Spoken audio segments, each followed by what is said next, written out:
Oh no. There we go. Are we live? We're live. We're live. Yes. We need to start. We need to start like streaming the pre-sessions. No. No. Are you sure? No. Like, are you sure about that? You know, you know how it is. Sexy Yoshi. Sexy Yoshi. Yes. We had a whole conversation about sexy Yoshi. It's smug, not sexy. Sure. It's a smug sexy Yoshi. Can be both. Anyway. I swear to God. Who's ready to play some vampire? Me. Uh, yourself, definitely not me. I don't But want to be we are murdered by. I don't want to be murdered by the big Russian man. Well, we'll see what happens. I do. Don't worry about it. I mean, You want to be murdered by the big Russian man? Oh my sure, god. why not? It sounds fun. Are you sure? Okay. Okay then. No, not like that. Anyway, so welcome everyone to our sixth. It is six. Yes, Blaze huge. the sixth session of our Vampire the Masquerade Chronicle, Prayers of Crimson. The second night.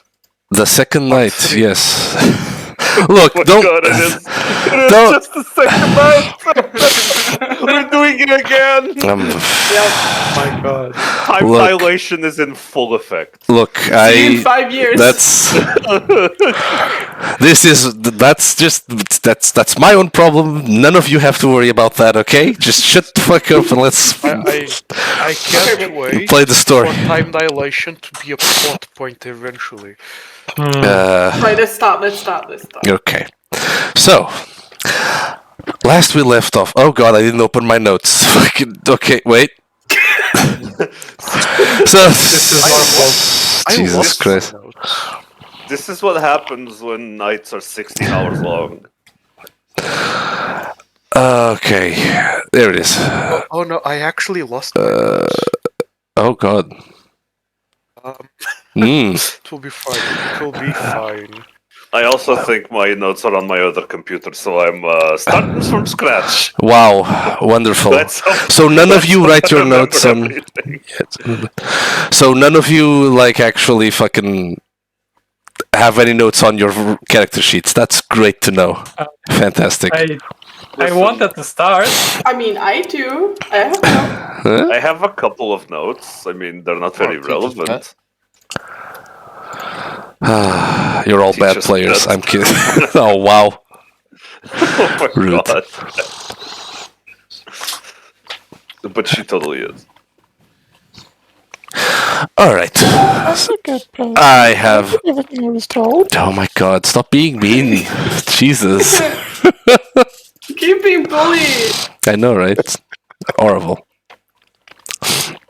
All right, let's get started. For reals this time. I have my things. Okay, so last we left off, our coterie of vampires decided to split up for the time being, mostly due to Occam's need to perform some research on his own. So Victor, Liam, Lavinia, and Matteo went on to deal with their second assignment for the night, which was to handle the federal agents that had been hunting down the vampires of New York, while you, Occam, went on to perform some research about Kamar and the nature of her powers and the ritual that was recorded by Harold Jenkins, which you had found at his home. You were asked for his body to be delivered to your haven from the Camarilla in order to perform a ritual which would allow you to speak with the dead, to see what this spirit might be able to tell you in regards to Kamar and the ritual. While the rest of you, in dealing with the federal agents also split up on your own, as Lavinia and Liam were left behind in Brooklyn Heights, as Mateo was able to convince the federal agents that they were under threat and needed to evacuate immediately. After a very nice critical role there, him and Victor were evacuating the agents back to the meatpacking district where you had the abandoned home where you had encountered the Pishash and Shersha. So, let us continue from there. At this moment, Lavinia, you and Liam are currently still in Brooklyn Heights after Mateo and Victor took off. If I'm not mistaken, Lavinia, you had called on Jesus to provide you with a ride, correct? Correct. All right. So after a while waiting, Jesus arrives, and he arrives in his car ready to pick you and Liam. So what do you do at this point? Well, Lavinia and Liam had just talked about Jesus not remembering anything about Kamar being a teenager. So I think Lavinia maybe calls Liam to the side before entering the car. Okay. Mhm. So you are like an agent of sorts, aren't you? You'll have to be more specific. I don't know. You seem to know a lot about guns and, interrogation and all that kind of stuff. I have a background. So, could you maybe figure out what in the hells is wrong with my ghoul?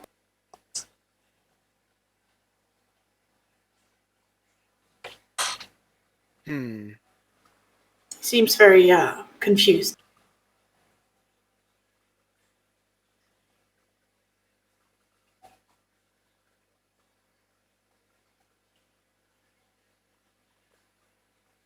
Well,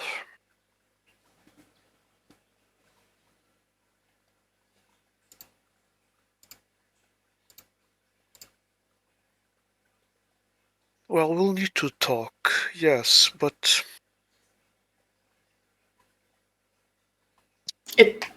You don't have to. It's just for the car ride. It's fine. You don't have to spend a long time doing it or anything. sure, it's just that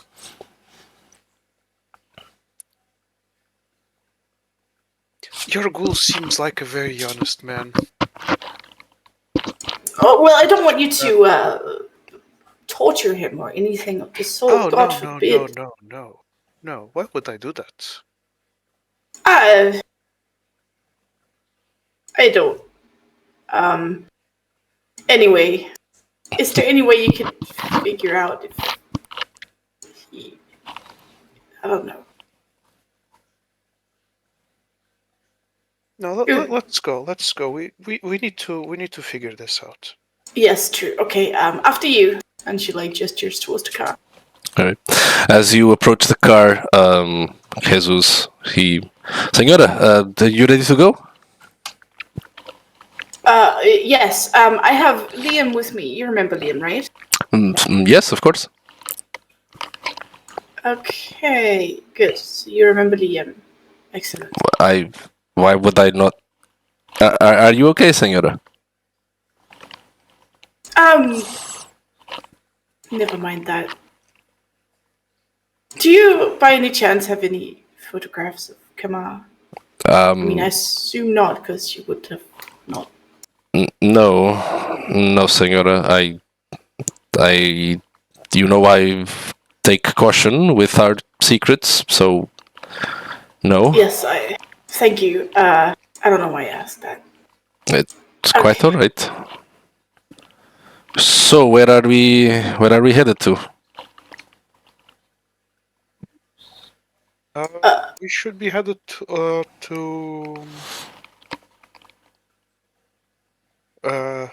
Wait. Let me. And I just get out my phone and like search the address and show it to him. Ah, okay. Well, that's where we. Sure, I can take you Yeah. back there. Yeah. All right, get in.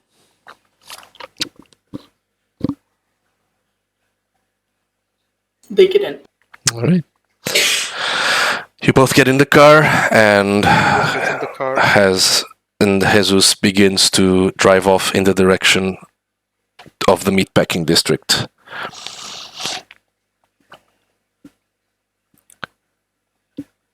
Should be a smooth ride from here. So, anything you would like to do while you're in the car? Yeah. So Jesus. Yep. Jesus. Yeah. Sí, señor.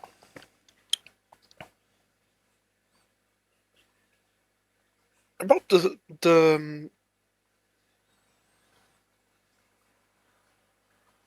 about Kamar, right? Sí. We've had a conversation and it was a bit weird, wasn't it? Like it's been a very long night already, but Yeah, you're telling me.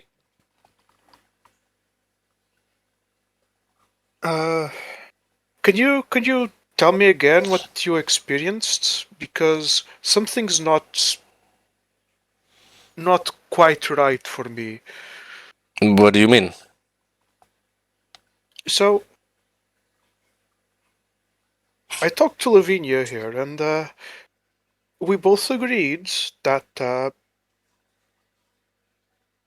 she was always a grown-up little lady, but this is something that surprised you. What do you mean by? What do you mean by grown up? She.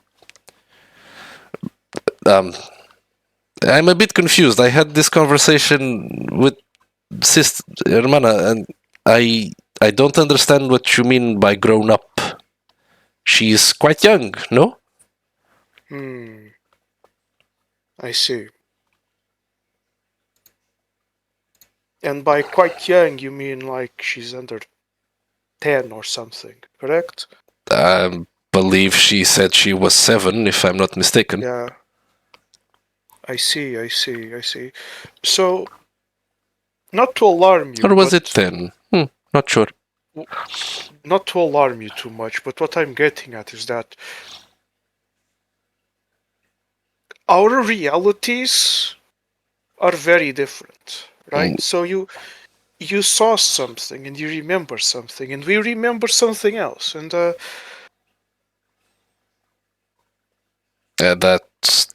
That's a bit strange. What? so one of us is wrong, and you seem like a very honest man.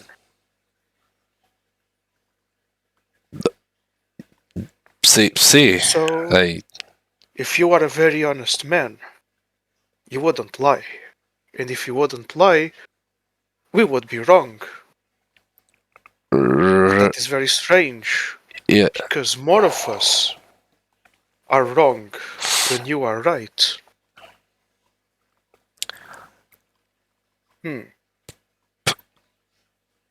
Pardon, senor, but you are confusing me a little bit. I don't understand where you're going with this conversation. Perhaps it would be best until we see Kamar again, and maybe we can put our minds at ease on the subject for now.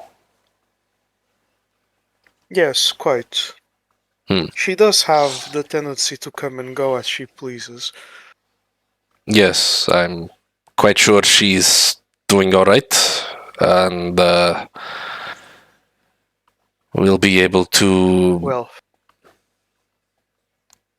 do not concern yourself. We have more pressing matters at hand.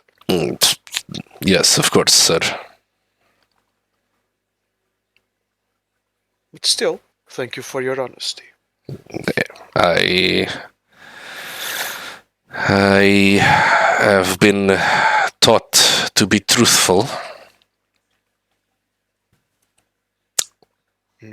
So you need not concern yourself with that. Yes.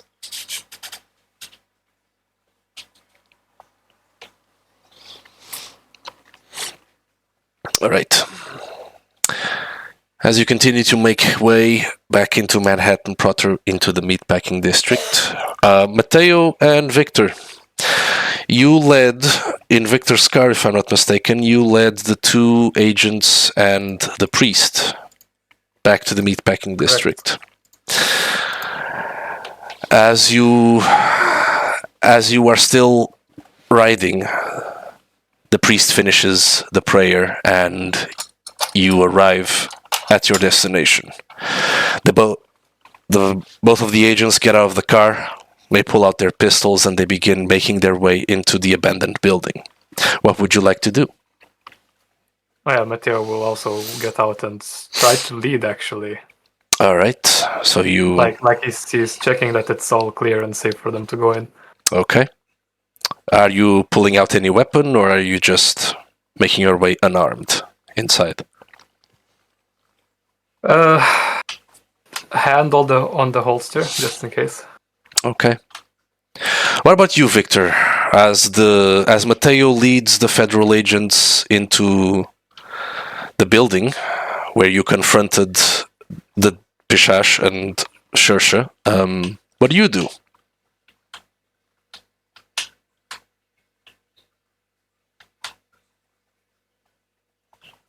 I'm going to follow from behind with my shotgun. All right. Shotgun in hand, you follow the two federal agents. The priest seems to be staying by the car. He's not moving forward yet. So he's staying further back from you as well as you move up. Mateo, you get to the door. What do you do? Just open it. All right. Because pretty sure we didn't relock it. All right. You open the door. It's the same abandoned building that you knew before, where you confronted the demon. Going to walk in and explore it like it's the first time. All right. You take a walk around as the federal agents accompany you, both of them like holding their pistols as you hold yours to your holster. Victor following behind them with the shotgun. It's empty as you left it, abandoned, partially destroyed, in desperate need of a paint job.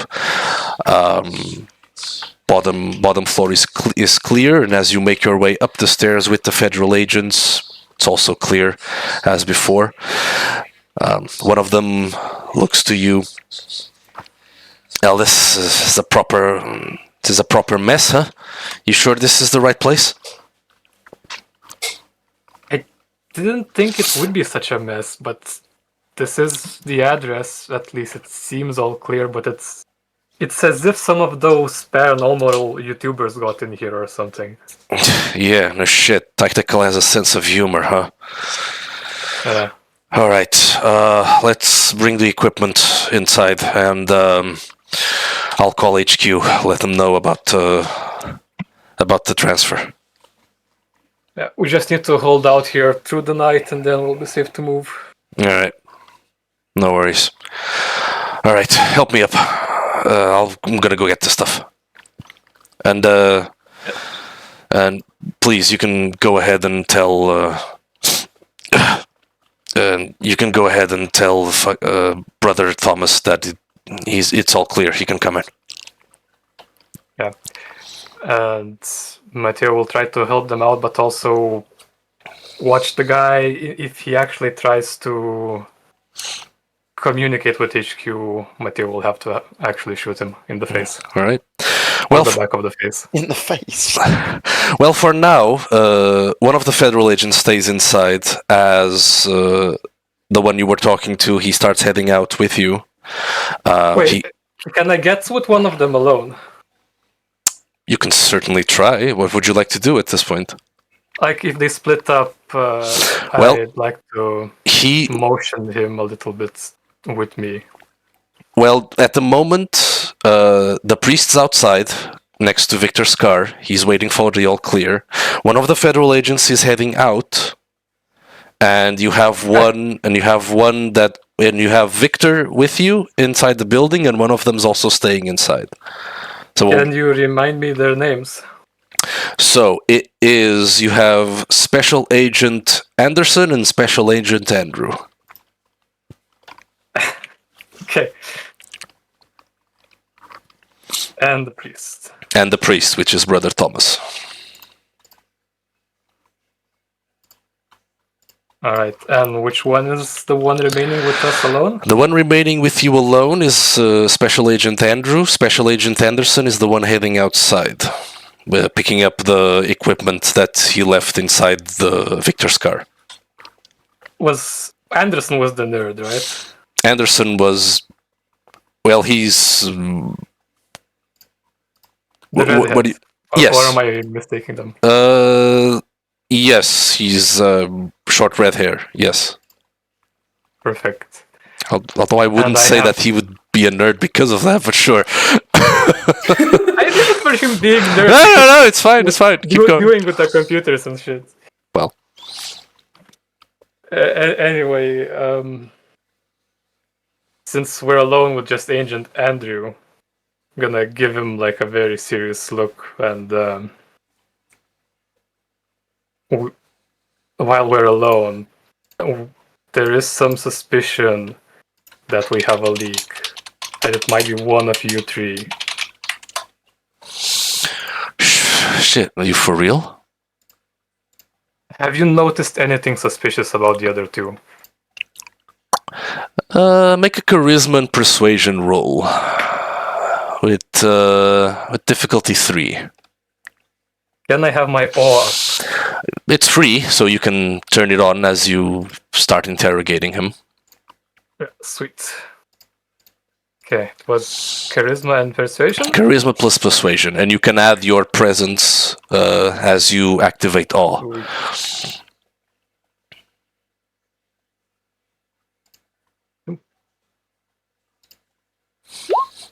Alright.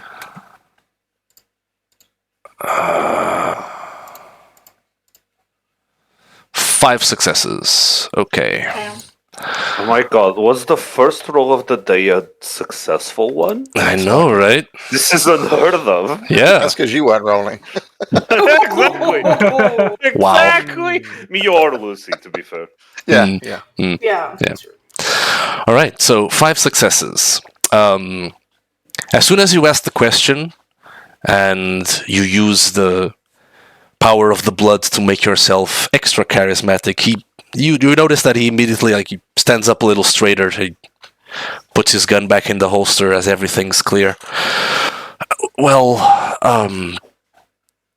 nothing out of the ordinary. We've been sending as much information as we've been able to recover from intelligence and organizing it, and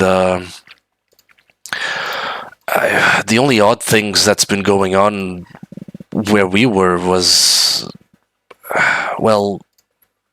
the priest guy, honestly. He's... Really? Yeah, he's a weird one, you know? I guess it's par for the course when you're dealing with blanks, but, you know, he's like Catholic priest, secret order of priest knights or whatever the hell it is. I don't know, he's pretty weird sometimes, you know? The way he talks about, the glory of God and all that thing, it kind of gives me the heebie-jeebies sometimes. Do you think they could have any leverage on him? What, the blanks? On him? Yeah, the blank. No way, right? No fucking way, man. That guy, he's almost a living saint. No fucking way, he would, turn code on us. Yeah, I don't believe it could be the priest. It might not be any of you, but it's very suspicious how they found out about this everything. Do you think it's someone from another unit, maybe? I mean, Intelligence is pretty big, like, and we have no idea what they do during the day, like, you know, And their if job they is knew to, of your location, well, all the units know of every other unit's location, but it's like, I don't know, man, intelligence they would know everything. They're the ones that send us the reports, like, they're the ones that, do the infiltration tasks and all that. Maybe, maybe someone over there got in way over their head and became a double agent for the blanks or something. someone is playing a game and I don't like it. I mean, Quantico has a pretty good, like, does a pretty good job at, like, vetoing people for first light, but, this sort of thing has happened before. Like, I heard, like, talk, like, there's rumors in the division, there's a guy back in LA, man, he worked for First Light, way back in the day. Like, this was like 7 years ago or something. He was working tactical back in LA, and he drank some blank blood or whatever the fuck. He turned into became just like their puppet, fucked up. Maybe his eyes widen a bit, like he's listening intently. This is crazy to him a bit. Maybe something happened with someone from intelligence, when they were, like, infiltrating somewhere, they, like, got found out, and blanks, like, tortured him, and I don't know, man. Like, you hear a bunch of stories, like, when you're doing this job. Do you think they could have taken over a whole unit? Nah, tactical would find out for sure. Especially, the priests. But I don't know, we could have a mole for sure. But I don't think they'd be in tactical. There's no way that no one from tactical would know. Like, we're the research unit. Like, we're very small, specifically so we can prevent these. All we do is, like, compile reports from intelligence and send them off to tactical. I don't know, man. Like, my guess, if there's a mole, it's gotta be someone in intelligence, man. Damn. Oh, this might go way up further than I thought. Fuck. Well, I'm not surprised. I've heard it happen before, and when you're dealing with blanks, man, like, it's only a matter of time before, shit like this starts to happen. That's why we gotta be extra careful. Yeah.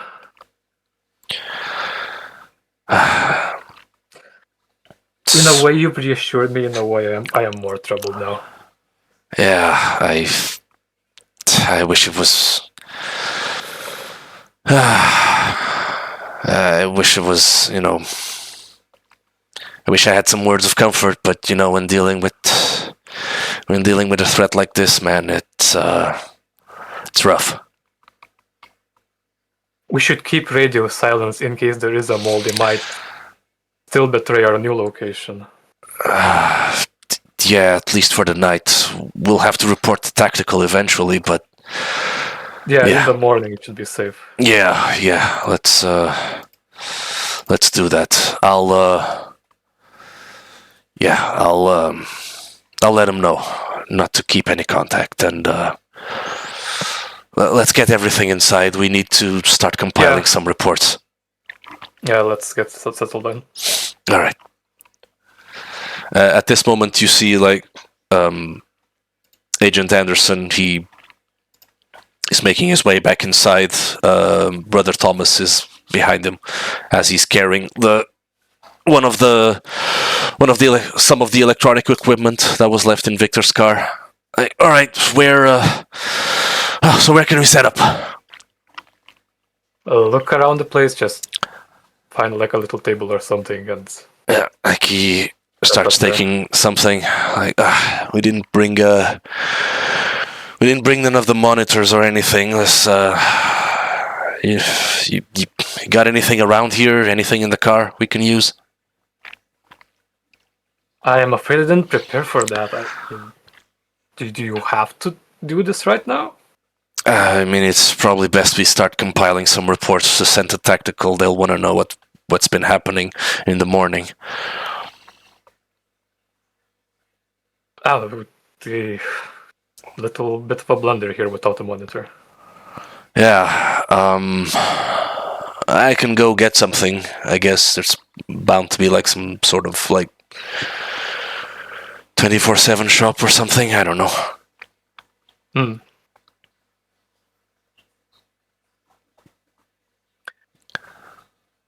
Sure. Although, it would be safer to stay here, but we shouldn't have been followed. All right. Well, all right. What did Tactical told you? Do they know how many people are in the unit? Do they know about you too? They send us to get you out of here and to keep you safe through the night so we can clean everything up in the morning. See if anyone actually attacked your original place. All right. No, I get it. But I now, get it. he, like Matteo looks at Andrew, who he was speaking with. Now we're a bit suspicious as to how the vampires knew where to look for you. Yeah, that's. So we're thinking to just hole up quietly here. Like, if no one knows that we did arrive here, perhaps we will be safe for the night. Right. Okay. Yeah, we can evacuate in the morning then and start. Maybe head to HQ while we pick up a new location then, and see what we can do. Okay. Right. Okay. Guess we can hunker down then for the night and. Hunker down and keep our watch. Okay. Your colleagues should be coming back to us as well. Good. Okay. All right then. I'll. Are there like rooms upstairs or something? Somewhere we can take a rest? It's been a long night. Matthew, we'll go up and check. All right. No beds. What you find mostly is like couple of empty rooms, and there's like a room with like a headlamp type thing on a stool, but that's about it. There's like nothing else in this place apart from like empty rooms. Damn, well, at least we're not staying here long. Yeah, well, sleeping on the floor is better than sleeping outside, I guess. Oh, yeah. Can you two keep watch? Let us know when your friends arrive, and we can coordinate definitely. what to do in the morning. Yeah? Yeah. All right. Keep watching people safe. All right. I guess we'll make do with what we have, and they both of the agents step inside one of the empty rooms, and the priest, as he walks to a different one, he puts his hand on your shoulder like, thank you so much. I appreciate what you're doing, son. God bless you. Thank you, you too. Yeah. He pats you on the shoulder. He heads in to his own empty room upstairs, leaving you and Victor alone downstairs as they prepare for a night's rest. And at this point, Lavinia and Liam, Jesus arrives to the meatpacking district, to the address you provided. He stops the car a bit further away. Well, we're here, Senora. Very well. Thank you, Jesus. And call if you run into trouble. Yes. All right, I will keep an eye out, Senora. Thank you. Excellent. Grazie. Now, Liam, shall we? Yes. All right. Exiting the car, you both make your way to the abandoned building where you encountered the demon before. Anything you'd like to do before attempting to head inside?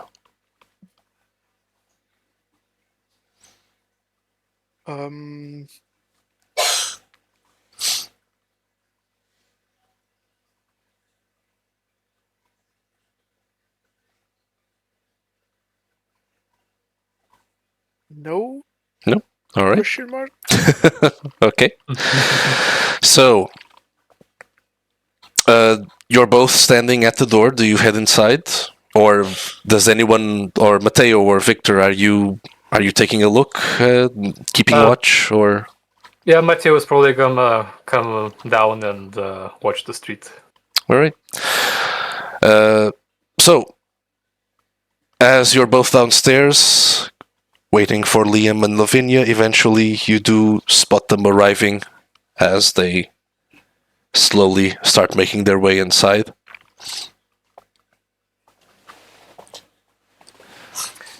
And to the two, Mateo will whisper, and they're bedding down for a nap, so we just wait a little. We can take care of them. I do recall Thomas saying it should be dealt with discreetly.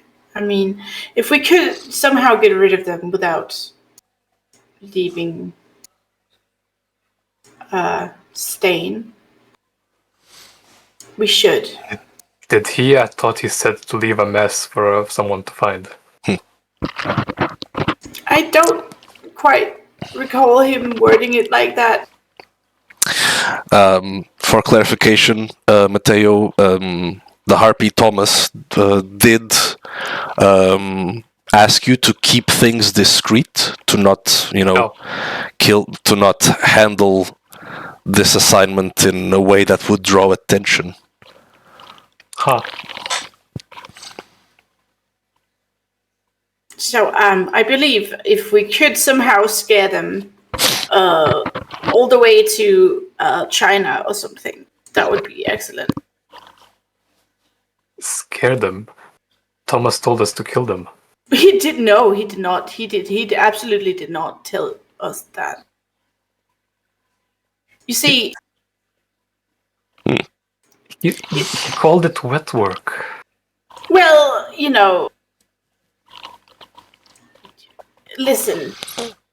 When you get as old as we do, there are some things that our bodies tell us we must do, but we must not do it. You understand me? Look, I don't like this. I'm not enjoying this, but that Thomas told us to get rid of them properly. Yes, meaning that they never return. Listen, killing is the last resort here. We can't scare them. They're with the first light. Does that ring any bell? First light, you've encountered like an agent before. You've had a conversation with the rest of the coterie about them, as Occam remembered hearing about them from Right. from LA. Like you know First Light to be the division within the Federal Bureau of Investigation to investigate the vampiric threat in the United States. Well, you see, as long as they don't remember your faces, you should be safe. How would that be? No, it doesn't matter. We were sent to do a job, and we can't just let them go now. We were sent to get rid of them, get them out of New York. We are not sent to butcher them.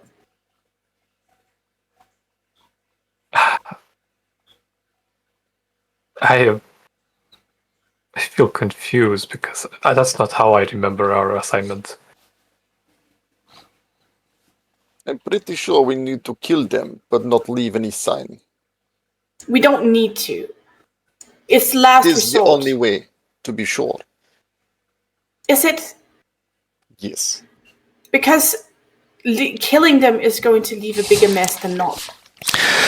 You're playing a dangerous game there, sister. He told you to kill them. Shut up, Satan. Shut up, Satan. Fine, kill them if you must, but you must clean up thoroughly after you. Well, Like after of yourself. course, we already removed them from the public space. So this is as clean as it gets. Yes. However, it's going to look suspicious to their peers when they suddenly show up dead. Oh, well, that was the intent, I believe. The intent, dear Matteo, is to get rid of them so that there are less of their kind in our city. And to send their organization a message. I think you misunderstand. Their kind are only fueled by deaths of their own. This is how all of it started. I don't necessarily disagree, but it is what we were told to do. It is not what he never said directly kill them. He never said to shed blood. That is a interpretation of your own. I believe I specifically asked him if we should be extremely discreet about this, and he said to kill them.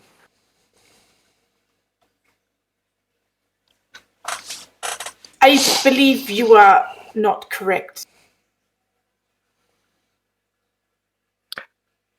I would say it's strange behavior from you, but perhaps that is normal.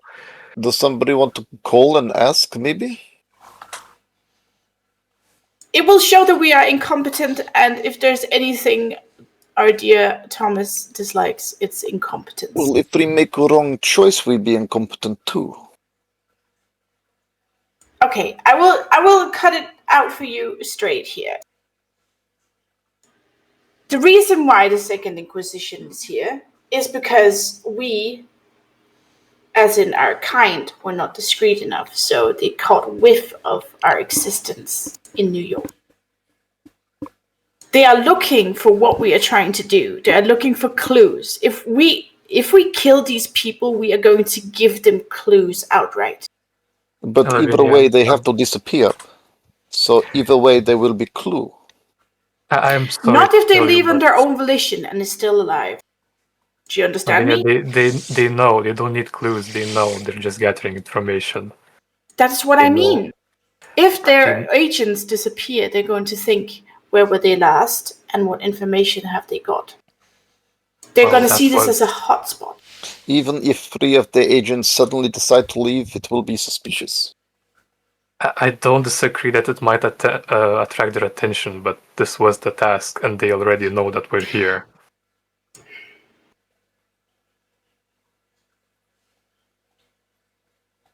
Have none of you got... As your elder, I'm very disappointed. Lavinia turns off her alarm because she had an alarm on her phone. That reminds me. I have to solve my Sudoku when we're done with this. Anyway, yes. Listen, do what you must. But if it comes back to bite us in the ass, don't tell me I didn't say I told you so and whatever you American people say. If it does, it will be Arturo's idea and not exactly our doing. I don't believe he would agree with that because that is not the wording I heard from him. But you have clearly set up a scene, and as your elder, it is my responsibility to see you carry it through, even if it means error. Lavinia, we were ready to assault their hideout and just shoot them right away. As a last resort, yes.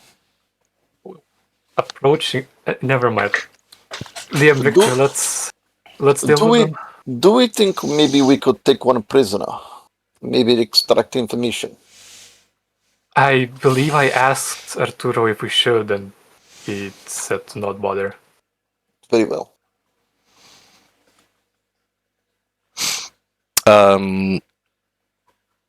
For clarification, he did told you not to take any prisoners, and he did say to destroy any equipment that they had, unless you really thought that it was worth to keep some of that equipment for the future. Okay. Yeah. So, as the four of you stand in this abandoned building, 2 federal agents and a priest upstairs, what are you doing? Well, Liam, Victor, there's 3 of us and 3 of them.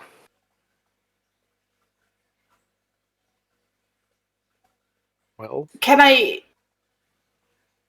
at the very least try to save the father? I have a very bad feeling about that idea. He's a man of God either way. One of them called him a knight. I think he would just try to kill you. Well, I mean, aren't we going to kill him anyway? Yes, but he might actually hurt you.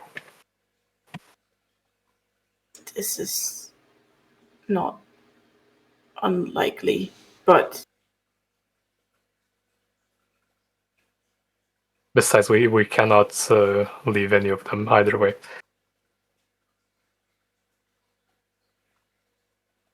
And I suspect it's best you do not even interact with him.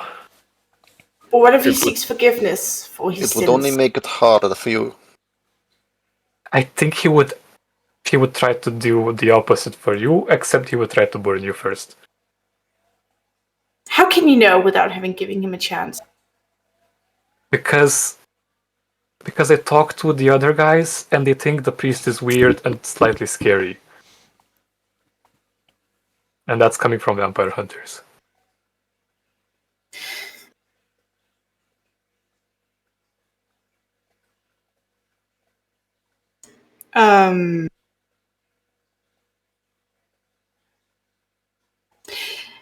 Tell you what, Matteo.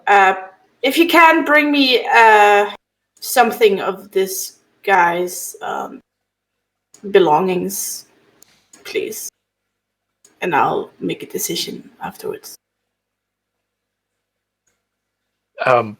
Like a sock, I don't care. Just get me something that belongs to him. Before or after we deal with them? Before. I don't think I can just steal one of his socks.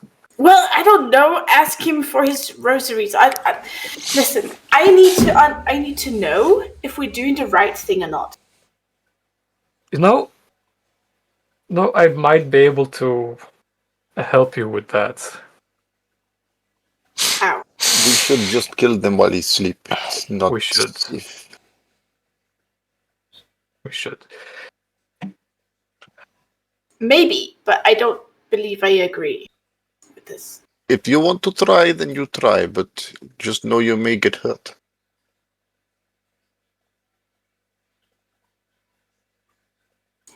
You know what?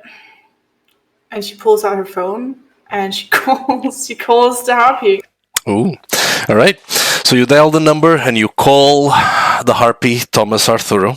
After a couple of dials, he picks up. Sister, good to hear from you. How are things? Mr. Arturo, we are well under the mission you've told us, given us. Good, good. And we have the containment has been secured. I mean, the breach of the shipment is in the house. There is no need to be coy, sister. We are on a secure line for the moment. Speak freely. I understand that, but the shipment is in a building next to me. What? there is a knight among them. You hear a long sigh coming from the harpy. Sister, did I perchance stutter or spoke in a language that you did not understand when I assigned you this mission for tonight? No, sir. However, there is a man of God in there. I don't think that is relevant for the end of the mission. You know what you have to do. I have given you your assignment. You have duties to perform to the Camarilla, so go and perform them. Can I not perform my duties to both the Camarilla and God? Consider them one and the same. I see. Well, thank you for your clarity, sir. And until further notice, sister, I would recommend you start thinking of the prince as your god. Goodbye. And he clicks. Oh, damn. She looks at the phone. She looks at the phone, holds it with one hand, slowly goes to her pocket, and brings out a spray bottle of holy water and sprays her phone with it. All right.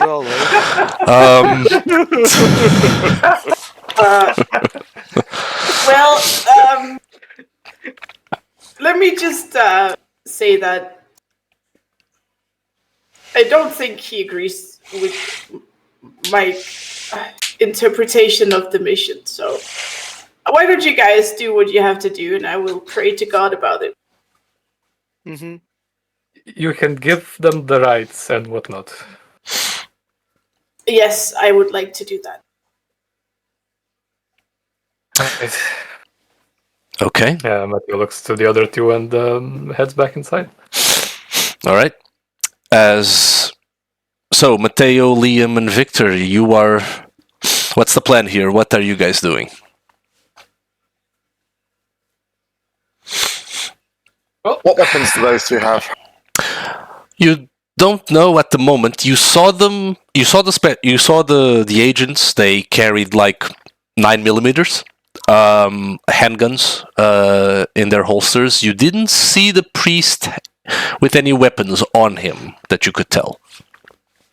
At the moment, they're upstairs in the empty rooms, trying to rest. So you're not sure what they could have at the moment, or how prepared they would be for you to burst in and kill them.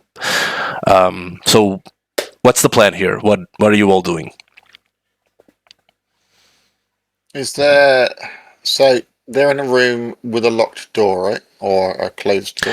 The doors are closed right now. The two agents went to one of the rooms. The priest went to the other room. So it's two different rooms, but the doors are closed at the moment.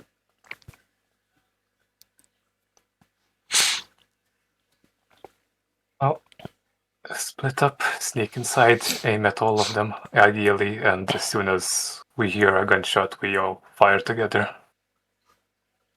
Okay. So which one is who is going where? Into which room? Lavinia, before any of this happens, is obviously going to activate Unseen Passage. All right. So you activate Unseen Passage. Make a rouse check. Success, so you don't get hungrier. It's good. So as the three of them start heading upstairs, you disappear from sight, remaining invisible. As for the three of you, who's going where? What's the plan? So, Who's going where? they are in separate rooms? The two agents are in one room, the priest is in the other room, parallel to it.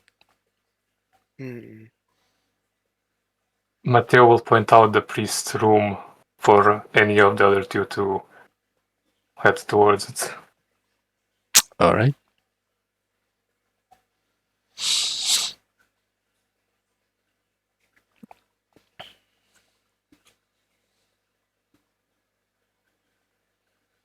any of them choosing the priest. Who's heading for the priest? Who's heading with Mateo to the agent's room? All right, Liam's going. I am going to the priest. All right, you see Liam start to turn towards the priest's room, and Victor. Then you going with Mateo into the agent's room?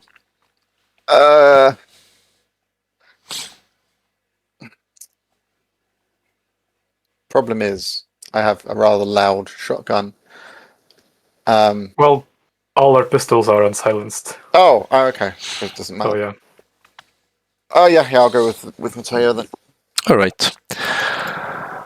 Are you all entering the rooms at the same time? What's the plan here? Are you synchronizing anything? If we can see Liam's door room, right, from across the. Oh yeah, for sure. Like it's right behind you. Like so you have clear view of Liam. Then we can go in at the same time. Yeah. All right. Like I'm just gonna go in, like, hello, father. May I have a word? Oh, all right. So, okay. Victor and Mateo, are you trying to be sneaky by any chance, or are you just making your way inside to, pretend to have a conversation, or?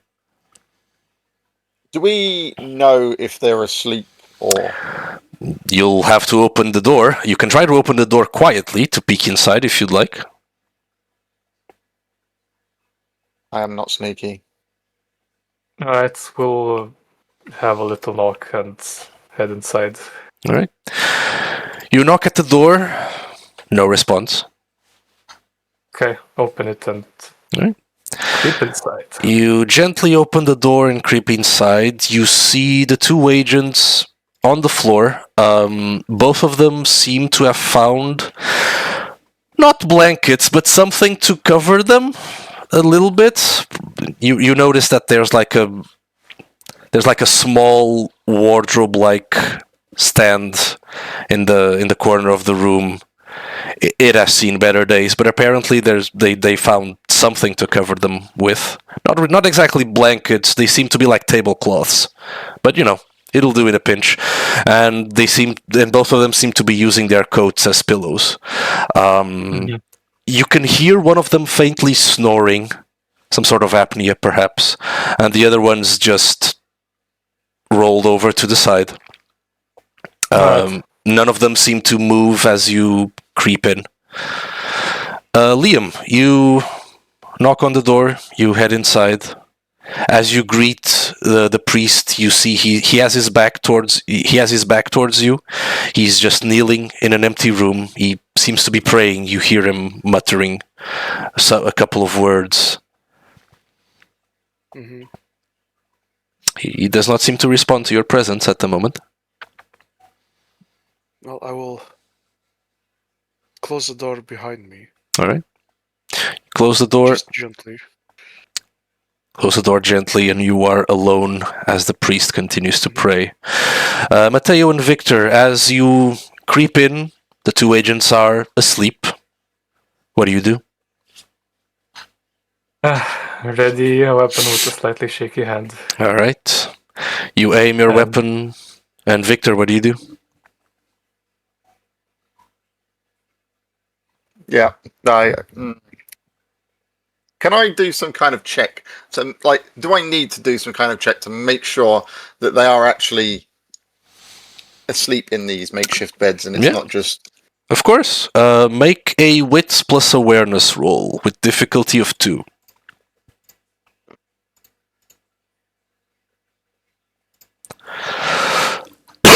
Excuse me. 2 successes, just what you needed. They seem to be asleep. Eyes closed. No rapid movement. They seem to be resting. Genuinely resting for the time being. Okay. Then I aim my shotgun at one of them. The other one. All right. Victor aims at one of the agents, Mateo aims at the other. At the moment, you can no longer see Liam as he stepped inside the priest's room and closed the door. Liam, the priest stops his prayers and he He gets up and turns to you like, hello, son. Thank you again for taking us here and for making sure we are safe. Is everything all right?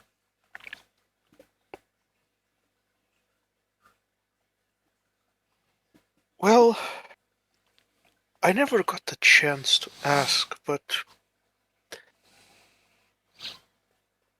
since it's not really my job, but I would like to ask you if you could tell me, how do you actually check for the blanks? Because it would be really helpful if an agent like me in the field could more easily tell them apart. Of course. And he pulls out like a crucifix from inside his coat. Usually this works, though that is something of my own specialty and that of Father Bernhard as well. The agents themselves, I believe, they use devices to protect themselves from the vampire's influence, and there is, of course, the thermal imaging, as you mentioned. They are blanks. They do not produce any heat. I see. Should get me one of those. I would request it of headquarters as soon as possible. It is quite handy. Yeah, fortunately for me, I've only handled actual people so far, so I can say I'm a little bit nervous with finding one of those vampires, one of those blanks. Oh, you are a transfer from the FBI then to our division?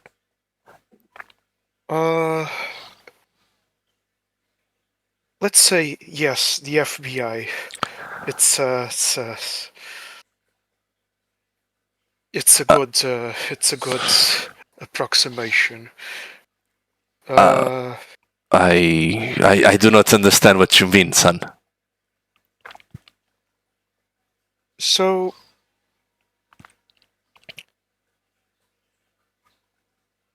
here's my issue with all of this, right? I'm in this business to try to end the vampires. And I don't like to tell people where I come from, right? So I commend you for the guess. But let's just say I'm in a complicated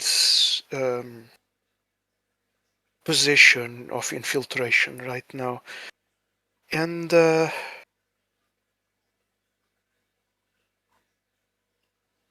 let's say that I have a feeling that danger is a lot closer to our unit than we actually expect. Do you know of something, my child? Well,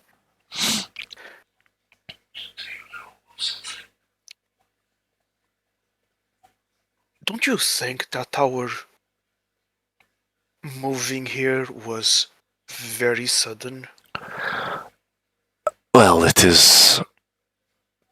was unexpected, to be sure, that our location would have been compromised, but it is an unfortunate circumstance that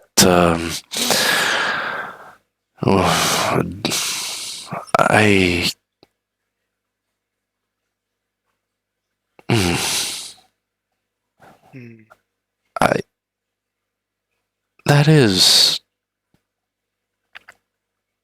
is strange, now that you mention it, but certainly Agent Anderson would have confirmed the move, I'm sure. There are protocols in place for this. So, unless he was... No, I.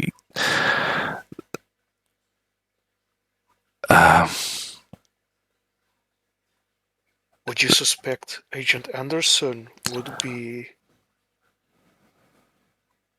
a little rat? No, that's not possible. I would have noticed. I would have sensed something. You can do that. Sometimes, if I feel inspired by His grace, sometimes it is difficult, but possible. I see. In any case, again, I am terribly sorry for interrupting your prayers, but I have a feeling we should check on the other agents. Oh, because it feels very odd, and I would like to have a priest by my side. all right, very well.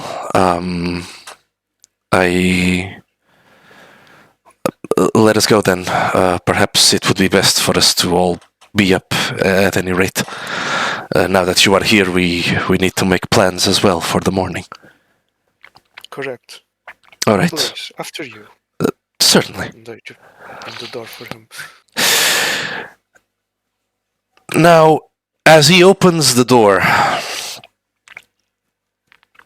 he steps out and he sees Matteo and Victor. You would have held your shots up until this point, I assume? Yeah, we're waiting for noise. Yep. So as you were still waiting for the signal coming from Liam in order to handle the agents quickly and effectively, you look to the side as you hear a door open and you see in front of you Brother Thomas watching both of you aim your weapons at the sleeping agents.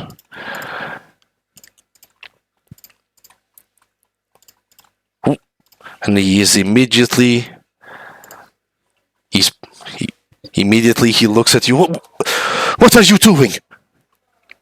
What do you do? Victor pulls the trigger. All right, Victor pulls the trigger. Matteo, what do you do? Matteo as well. All right, both of you pull the trigger instantly as you are confronted by the priest. A look I of... have my revolver to his back. All right.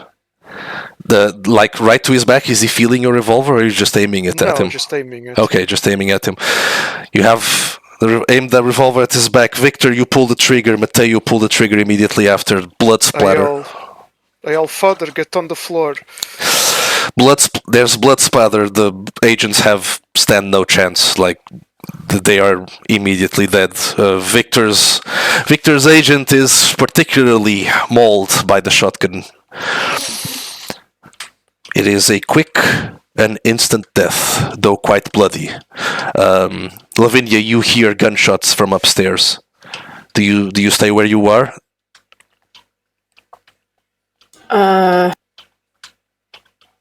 Yes, she's just going to pray. All right. It's hiding from Satan. You begin praying.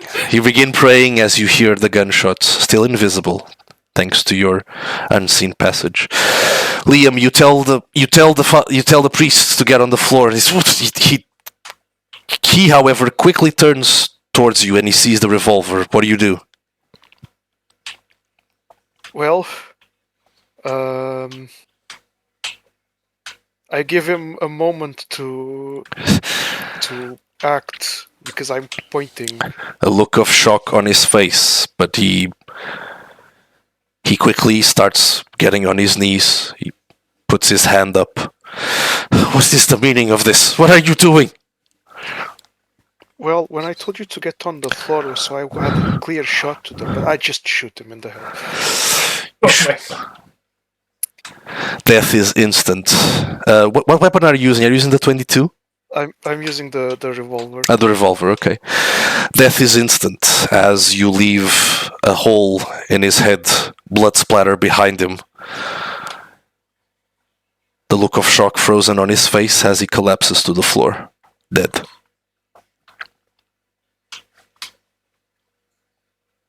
Mateo's hand is shaking even more, but he's trying to hide it, so he just takes it, he holsters his weapon. All Why right. did I use the goddamn shotgun? I now have to clean this up. Didn't you have a pistol with you? I did, Well- but I figured bigger is better. All right. So go meet Lavinia. I'll start cleaning up here. Right. I'm Mateo will going pick up his need- shell casing. All right. going to need some scrubbing. And head outside to look for Lavinia. All right. And Liam here is just gonna start cleaning. All right. Well, you remember seeing some cleaning supplies down by the basement, so you can probably make use of that. So Mateo heads downstairs. You don't see Lavinia anywhere. She has disappeared. Damn it. And he'll start searching for her around the building. All right. You search around the building, but no sign of Lavinia. Victor, what are you doing? I guess Victor is going to start preparing more space in his boot for some more bodies. All right. Unless we're going to call the cleaners. I don't know if we're allowed to. You'd have to find out. You can certainly ask. Lavinia, what are you doing at this point? You have heard 3 gunshots and you see Mateo downstairs. He seems to be looking for you.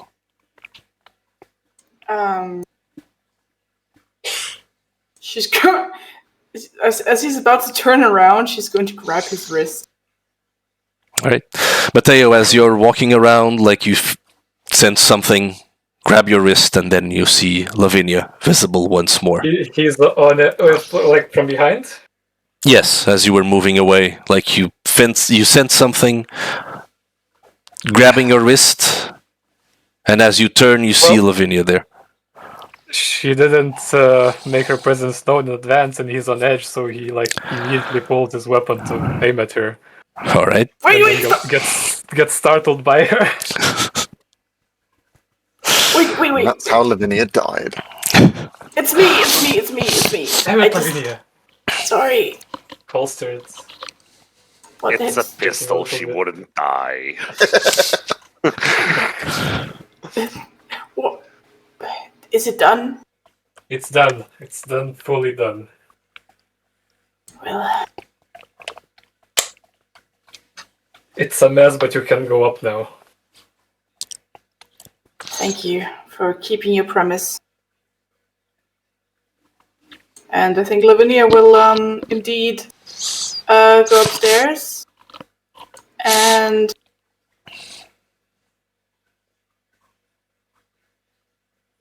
try to, I don't know, absolve their bodies of sin, whatever nuns All right. and priests do. Okay. As Lavinia goes upstairs, Liam's bringing cleaning supplies to get rid of the mess. Victor starts to make space in the trunk of his car. Yes, trunk, not boot. Boot you use for shoes. Sorry, Anne. As Victor starts making space at the trunk of his car to carry the bodies, see if that's even a possibility. And Mateo is left to deal with the aftermath there. Let us shift our perspective now to Occam. Oh boy. Occam, you are in your haven. You requested Harold Jenkins' body to be delivered. You did your research on Kamar and the ritual that Jenkins was attempting to figure out, discovering that Kamar might be what is referred to in the Book of Nod as the last daughter of Eve, perhaps the last hope before the end of the world. before Gehenna. As you finished your research, you were greeted by a knock at your door into the shop, as you spot the scourge of the Camarilla, Beatrix LaRue, as well as another imposing figure that seemed to be carrying like a large rectangular case with something in it. As he wheels it in and sets it down, you see that this was also Scourge to the Camarilla, Vladimir Chekhov. Bald, scar on his face, leather coat, and he looks towards you and says, "So, little man, what is your deal?" Occam gives him a little smile. I'm the man with the answers. So, hopefully, I assume. For your sake, I hope that is true. Oh, I'm well aware. And I believe for all our sakes. So, what is your plan then? Are you going to share? I will. However, I'm still waiting out a little bit of a delivery. If you mean the body, it is here. Oh. Though I have to say it is quite... Yes, they got us. I requested it personally. Well. I was meaning to come over here. I wanted to make a decision on whether to shoot you or not. Jury's still out. So, where do you need him? Well, wheel him downstairs. And don't touch the door. I mean, you can if you want to. I just wouldn't recommend it. Bit of a shocking experience. And Occam goes towards the door to the downstairs of his haven and opens it for them. Right. You open it for them, allowing them passage into the downstairs, into your haven proper. Beatrix goes first, and you watch quite an impressive show as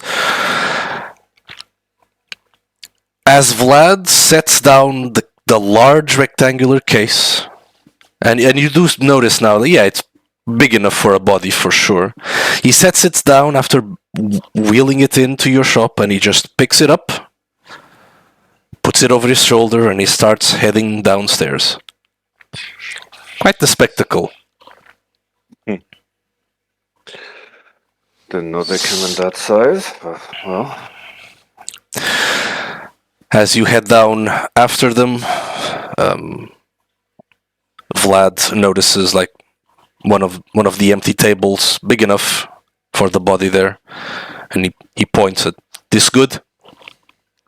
Yes, just anywhere with room. I need to get some texts just to make sure I get this right. He sets the body down. He sets the case down, and you see him starting to open the case. As he does, you hear like this sharp hissing noise coming from the box. There's like a hiss, and you see like vapor coming from inside. As he removes the top lid, you see that it's quite a high piece of tech there. Seems to be like some sort of cooling case. As you see the body of Harold Jenkins there stretched out inside the case. Quite cool and preserved. So, Occam's gonna pick up the texts he used to learn the ritual, which should have probably been something from Chicago. Yeah. Or the former chantries of Chicago. Yeah. Easy enough to find. You've been working on this ritual for quite a while now, and now that you have the perfect opportunity to use it, the texts are readily available to you. He takes the text just to have some reference material. He also goes to pick up the Book of Nod and Beckett's Beckett's notes he was studying before. And he comes back to the table where the body is. Beatrix has, in the meantime, made herself comfortable on one of the empty chairs, and Vlad has turned one of the chairs and sat in reverse on them. Just you see him now holding a very large revolver. He's just holding it, not aiming it at you. He's just casually holding it in his hand as you make your way back down. So, how long till the show starts? Not long. One would think these would be very intricate and elaborate shows, but shouldn't take more than 10 minutes. However, I must warn you, this isn't necessarily him. It knows what he did, and has the memories at least, possibly even the personality, but he's long gone. Beatrix looks up to you like, just an echo, nothing more. Something of the sort. And now, as to why I called you here and in such a hurry, I'm going to preface this with what I've already told you. I don't very much care what your plan is. Not really. Camarilla to me is mostly an obligation more than anything else. I'd much rather spend my days here, have far more productive things to do than worry about what the Ivory Tower wants. Your little rebellion, whatever it is, it's clear you have no love for the prince. So I assume you've thrown your lot in with the Anarchs, or what's left of them at least. I don't particularly care, nor will I say anything to anyone. But you should be warned that not everybody shares my sentiments. Understood. So, what you're saying is we leave you alone, you leave us alone, yes? Precisely. However, I think it would be in both our interests if we collaborated on this issue with the professor. This is going to sound like nonsense, madness, call it whatever you will, the ravings of a Malkavian even, maybe. But I assure you Don't worry, we are used to ravings of Malkavians. Oh, right. Well, then this may not shock you, but, and he pulls out the Book of Nod. Mm-hmm. Have you ever seen this little exemplar? Beatrix stands up. I have. Well, you know what it says, more or less, I would assume. Well, I didn't read it thoroughly, but I am familiar with most of it. The end times. Yes. For us, for the kine, for the werewolves, for the mummies, for everybody. I'm sorry, for the what? The Mummies? long story. Okay. Yes, they're real. They're quite real. Usually nice sorts, very lawful, I believe. Not very acquainted with any of them, so you'd probably have to ask one yourself. But yes, very bad times, if this book is correct, which most people would automatically say, no, this was written by the Sabbat. Surely this is just some ravings of madmen. And while I would be usually inclined to agree, I have come upon some information that points to the veracity of a few passages, let's say. And,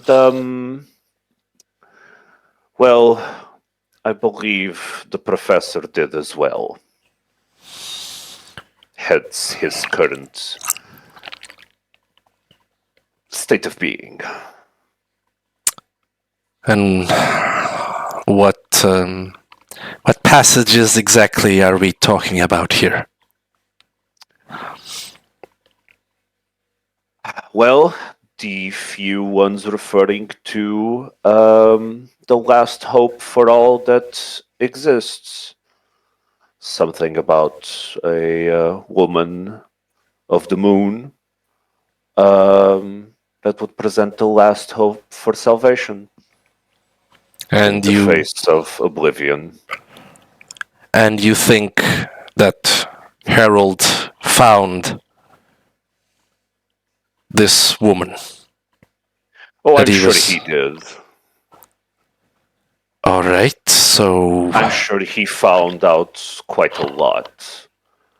And he produces from his phone the picture of the whiteboard. We found this in his house.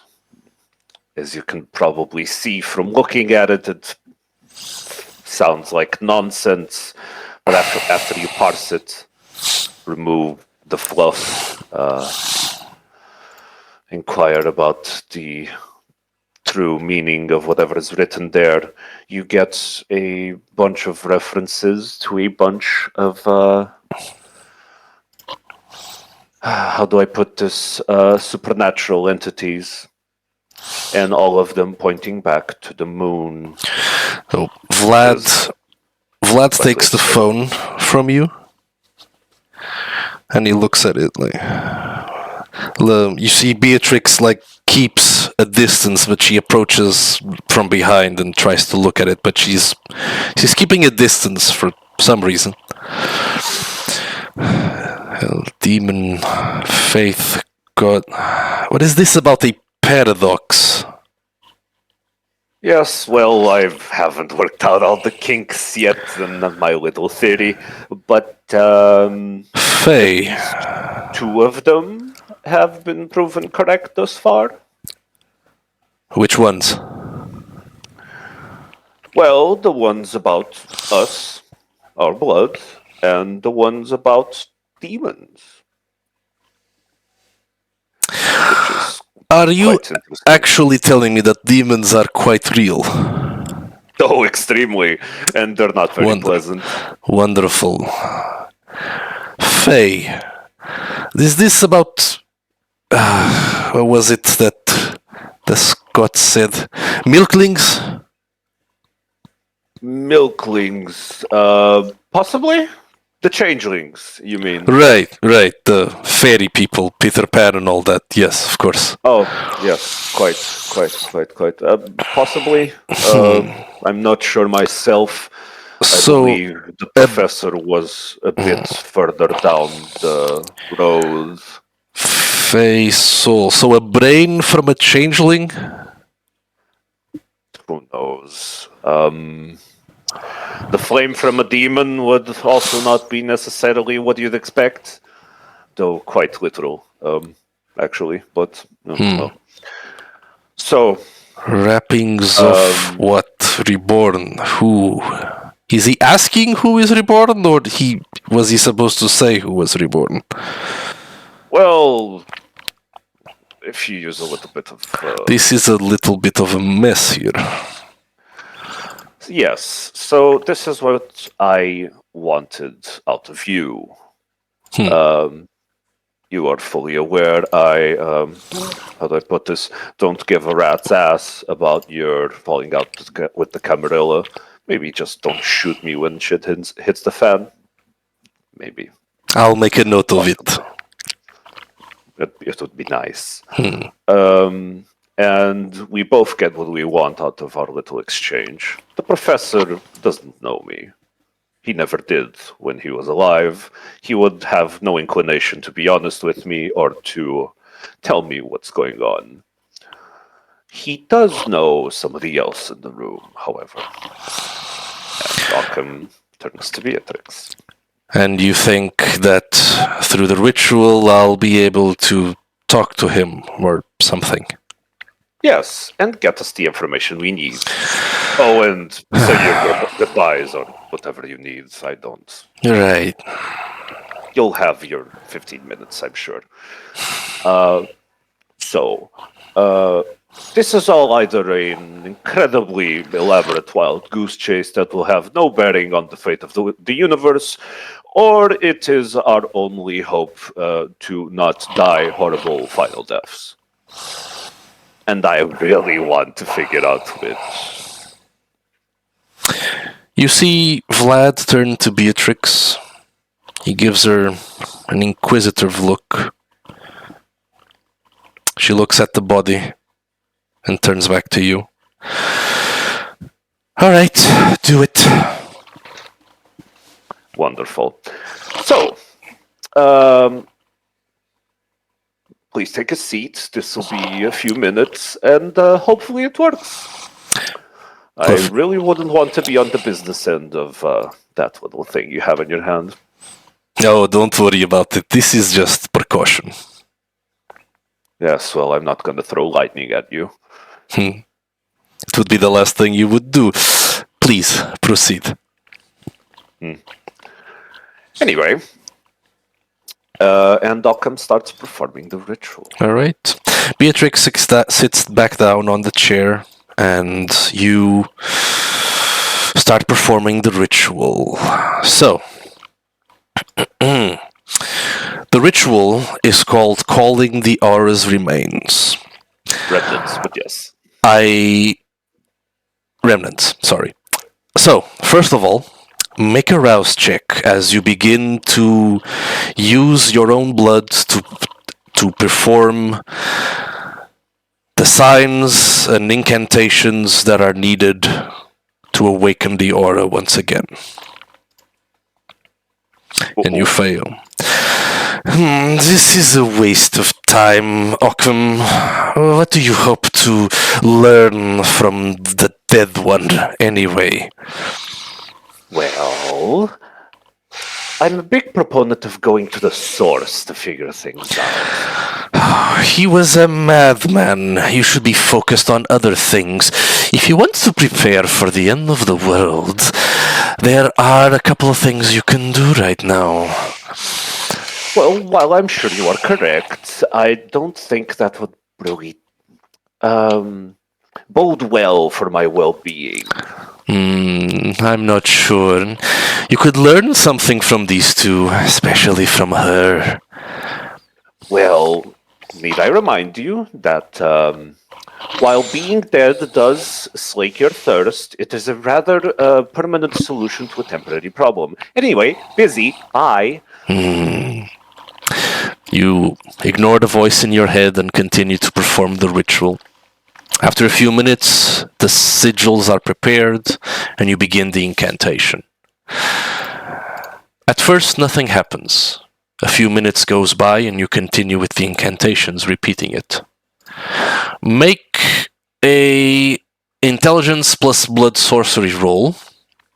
And I believe the DC is 3 because it's ritual plus 1. yes, Ritual it's the level of the ritual plus 1, so it's a DC of 3. So go ahead and make an intelligence plus blood sorcery roll with a difficulty of 3.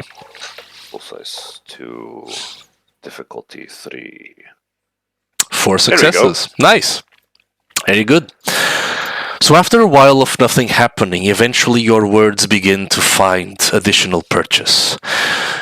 The sigils begin to glow, a soft, bright red. Your voice begins to be louder, carried, echoing throughout the room. Eventually, the lights begin to dim until there is nothing else that you can see except you, the table, the body. Sorry, I was about to say Victor. Beatrix and Vlad. Eventually, light returns, but you notice like a small wisp of dark smoke around the body. Eventually, the smoke begins to spread and rise, covering the entirety of the body.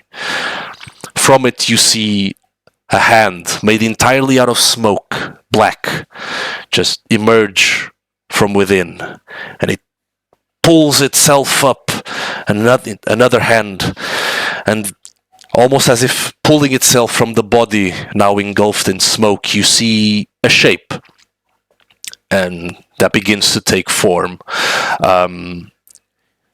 You see the silhouette of a man. You can't really ascertain the age. It's just like seems to be just like a painting in negative space. You can only see like the shape of this person. Silhouette of a man, average height, a bit chubby but not fat. You see he had short, medium hair, and you notice that he has something on his face. It's hard to make out the details, but when the smoke starts to settle in, you notice that it's like a mask of sorts. And he reaches out with one hand to it. He pulls the mask out as it just dissolves into smoke. And he looks around the room, and he turns his attention towards you. Who are you? That's less important than who she is. He turns around. I know you. Beatrix. Hi. It's been a while. How have you been? I'm okay. I'm okay, Harold. You have questions, I feel. He looks down at the smoke. It's why I'm here, I imagine.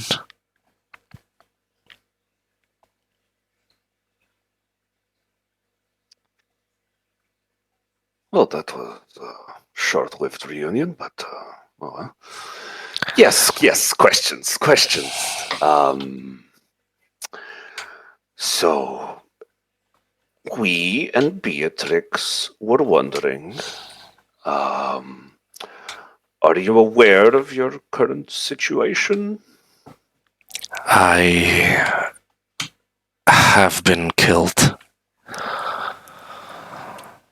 Yes. It's rather tragic. Bit of a waste, really. So I'm going to lead with the obvious question. I don't expect you to know by whom. I've never seen them, only felt them. They were hunting me. When I found her, they were hunting her, and then they hunted me, and then they found me as I was protecting her. They want her, I think.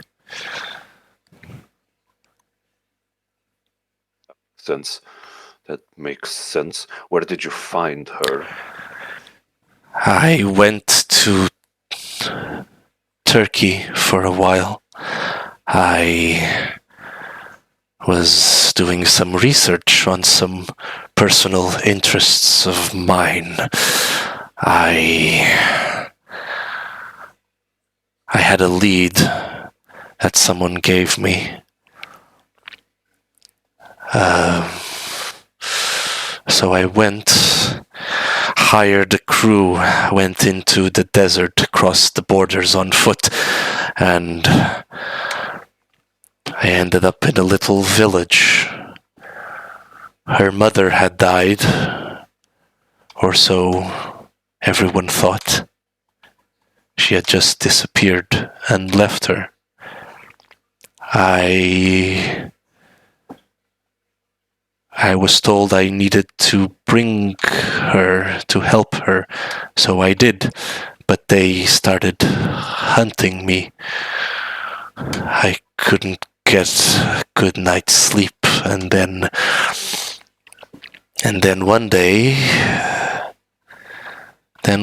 I found something. I think she led me there. Not her, the mother, she was alive. She found us first, and we went somewhere, and I remember a goblet. I think I drank something. Everything started making a lot more sense after that. Where did that happen? Somewhere in the desert, the Emirates or Saudi Arabia. I was not keeping track of distance at that point. I had other concerns. So the mother of Kamar showed up and showed the both of you this place. I think so. I You think took notes. Yes. Oh, I had a lot of notes after that. I wrote down everything I could remember. I started making connections that weren't there. It was overwhelming. But it came and went in waves. It wasn't stable. It was like tuning an antenna for an old TV. You had to look at it the right way. Yeah. I can tell you had quite a bit of trouble sorting out the wheat from the chaff. So tell me, these are the steps to a ritual, are they not? Yes. For her to learn and to know about herself and those that inhabit the night, she needs it to perform judgment. What does that mean? It means that she... Where are we? My home. Where is your home? New York? Good, so this is the right place. She must be here for it. The ingredients, the blood, the claws, the brain. She must have it. She will learn about you and the others, and then she will cast herself onto judgment. She must perform it here. She must find underground. It is hiding underground. The lines that they connect from it, and it hides where she must go. Storyteller. Yes. When he says the lines under the city, do I have any idea what he means by that? Make an intelligence plus occult roll with the difficulty of 4, please. Got it.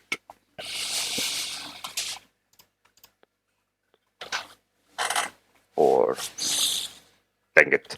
Do you wish to spend a point of willpower to reroll? Let's not. 3 successes. He could mean a lot of things. You're not quite sure what he means by lines. Well, I can know the concept of ley lines and stuff like that. You would be familiar with it, I assume. Okay.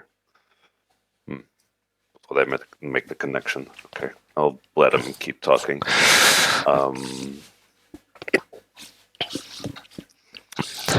The lines under the city. What lines?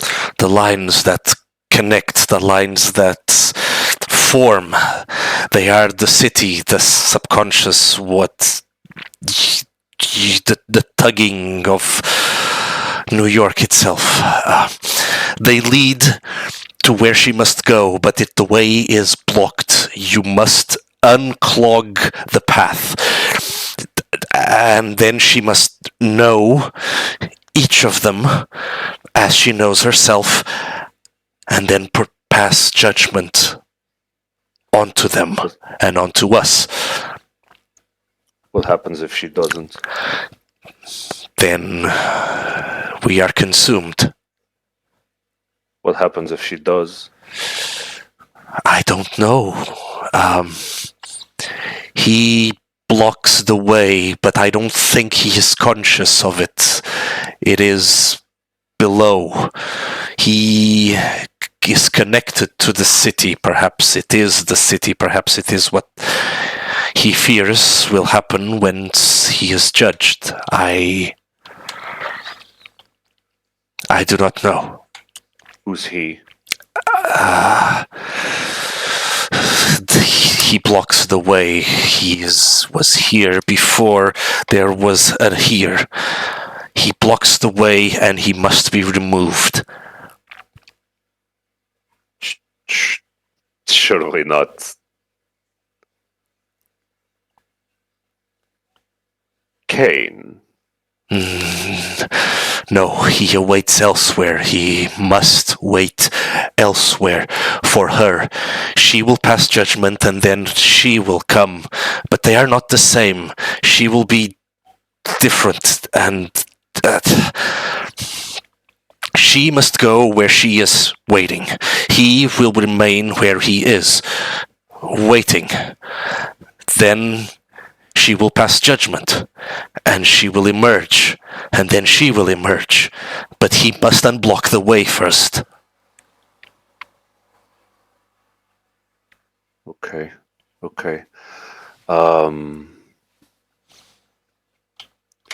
So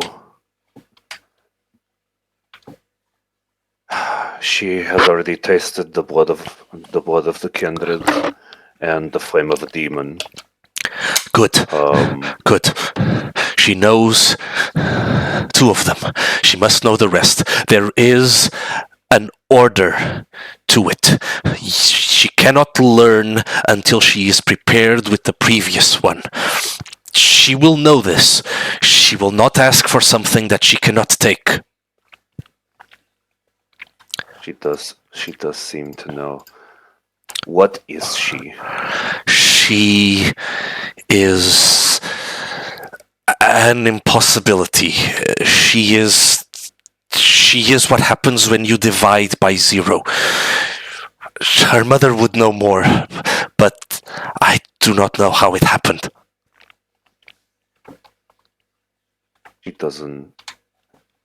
Her blood isn't right. She is different. She is what wasn't meant to be. She's an impossibility. The dead don't have children. What? Who is her mother? The smoke approaches you. He doesn't seem to be able to leave the table, but he leans towards you. You are of the blood, yes? How strong of the blood? Well, not as much as many, but I hold my own. Her mother was of the blood as well. The weakest of the blood. That's not possible. I know.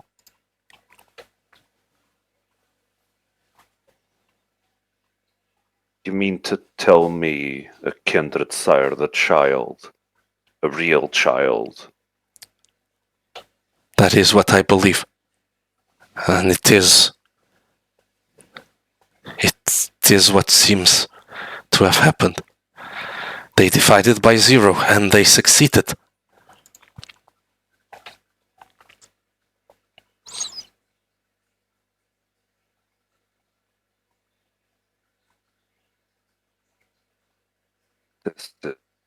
This is a lot to take in.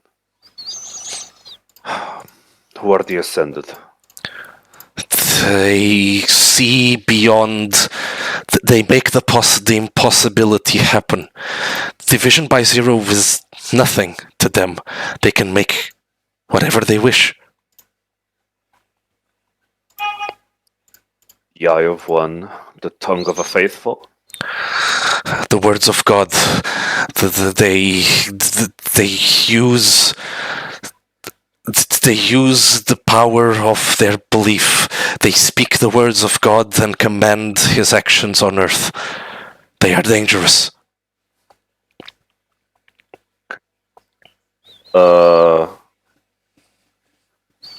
Very quickly, Occam turns his attention away from the figure in front of him towards Vlad. Put that away. Quickly. He looks at the gun, like waves it at you, like, what? This? Yes, that. He looks at Beatrix, and you notice as he looks at Beatrix, she has red on her face. It seems she has been crying. He puts the gun away. I need your word that you will not harm this person.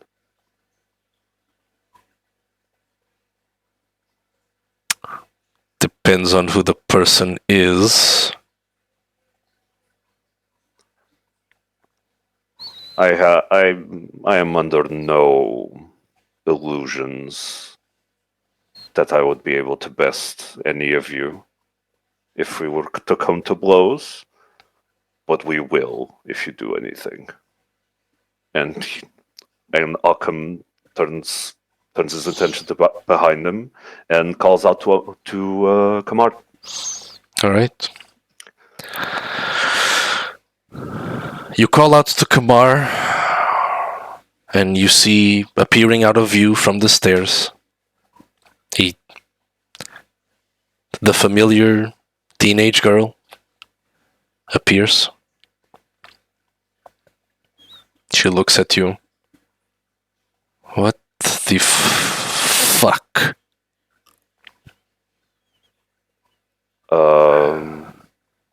Occam calls her over towards next to the to Harold Jenkins figure.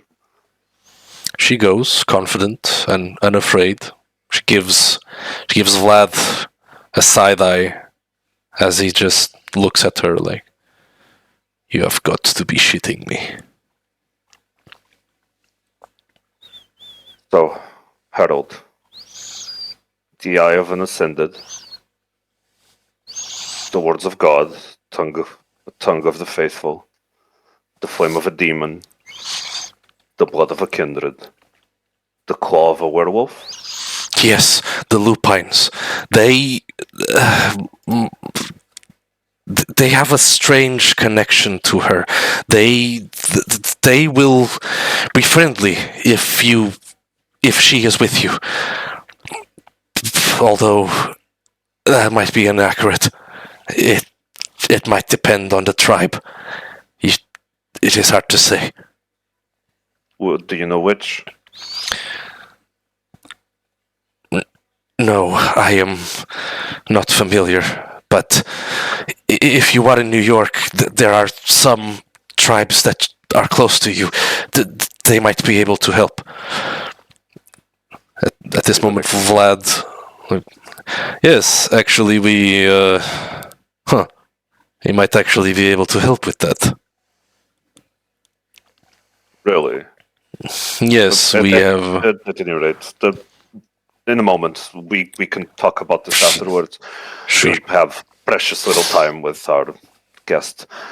The brain of a fae. Yes, the changelings. I know it is gruesome work, but there is bound to be one here. You must find one and remove the organ. She will not like this, but she must have it. She will need it. She will ask it of you at some point. Occam turns to Kamar. Does this make sense? She looks at you and nods her head.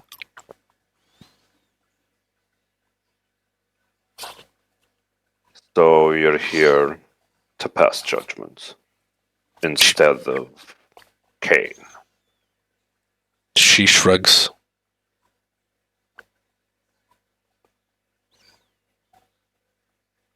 That's about what I expected. And the wrappings of a mummy, a reborn. Yes, the reborn. They have their own ways. They are not so much reborn as they have never been more alive. They are a strange bunch. I have encountered but one in my travels. They will help you if you ask, but do not antagonize them. They are not what you expect them to be. Okay. Has to be a true animate one. A simple preserved corpse will not do. No. These are not mummies by which you know them. These are the reborn, the true ones, the ones that made the spell of life. They have their own names. I cannot recall their names. Is there one here? I do not know. I have heard rumors, but I know not where. Okay. So reality benders, undead, fae, faithful, and werewolves. Seems easy enough. Anything to stop the world from ending? Great. And you do not know what was hunting you. Was it a kindred? Vampires, yes. They were. They were horrible. Their servants, mockeries of blood and sinew. Fleshcrafters. Yes, they wielded their own bodies as weapons. Multiple times my companions were felled by them. They have a thing with them. Something I believe even your kind believes to be abominable. Servants that tread lightly with them. They are not to be trifled with. Well aware. Okay. This does not bode well. And they're here. That much we know. If I am dead, then they are. Of two of them I know, and their servants. Be careful if they find you. One last thing. Do you know her mother's name?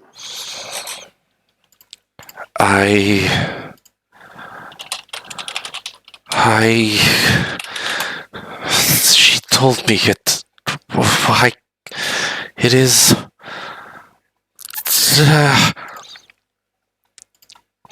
Maxime. Her name was Maxime. I knew it. Beckett was right. Beckett is right. Fuck.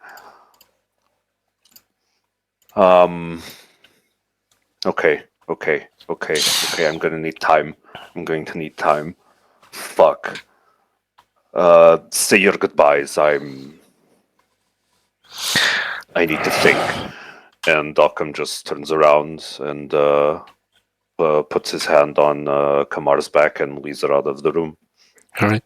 As you lead Kamar out of the room, the spirit of Harold Jenkins, kneels down towards Kamar. Like, be brave now.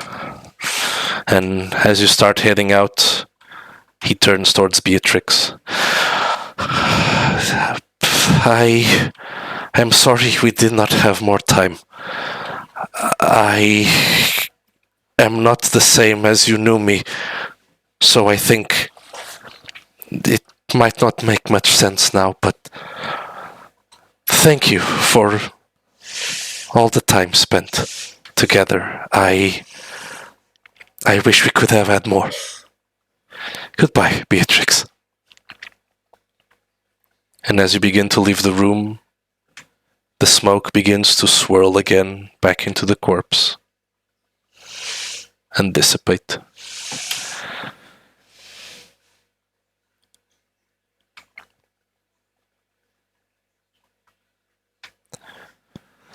So, you lead Kamar where?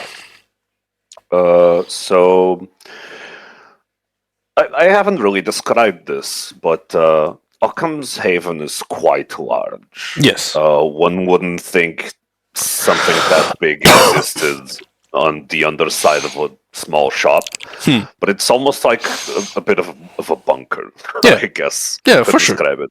No worries. There are several You rooms. rascal. You Yeah. have your own private dungeon. Yeah. I have my own private dungeon.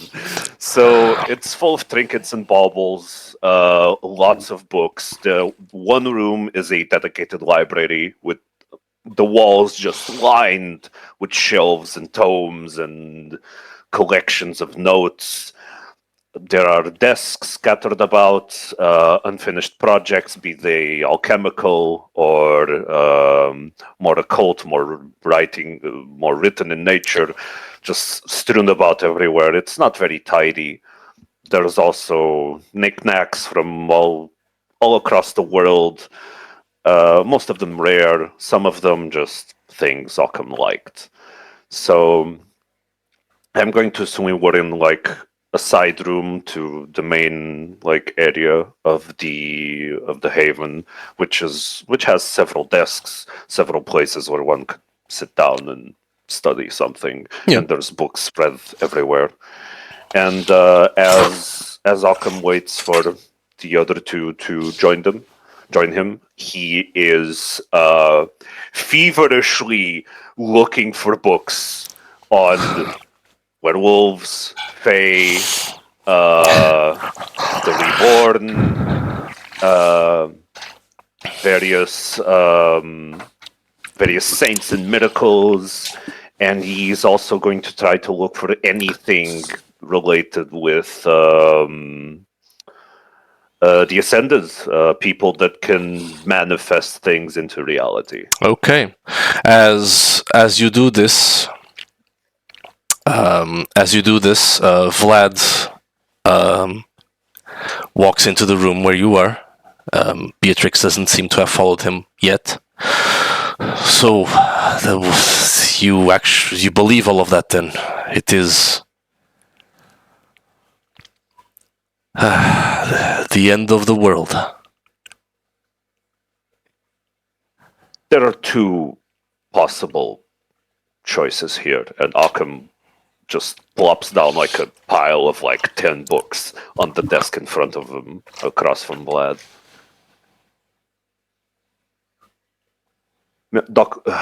Professor Jenkins is either insane, and this little girl here has magical powers that we cannot explain, but have nothing to do with the end of the world, or he's right, and the Book of Nod is right, and Cain is coming to consume us all.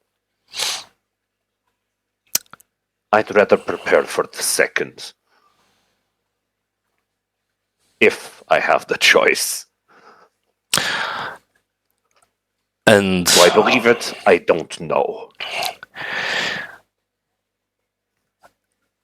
And so you plan to get all of these things, to give to her, to do whatever, so that she can pass judgment, like he said. Yeah, well, I don't know what that means either. Well, Neither does she. would be important to know, perhaps, because, I've passed judgment on many people over the years, usually not the good kind. Consider the alternative. I don't think Kane's going to be any softer, one could say. You really think Kane is real? I didn't. I really didn't. I thought I wanted to believe it was some sort of fairy tale. Maybe I did, and I was just lying to myself. Maybe all of the things that go bump in the night being real. I figured, okay, maybe some of them are fake, some of them are stories. Maybe all this magic and all this nonsense and all this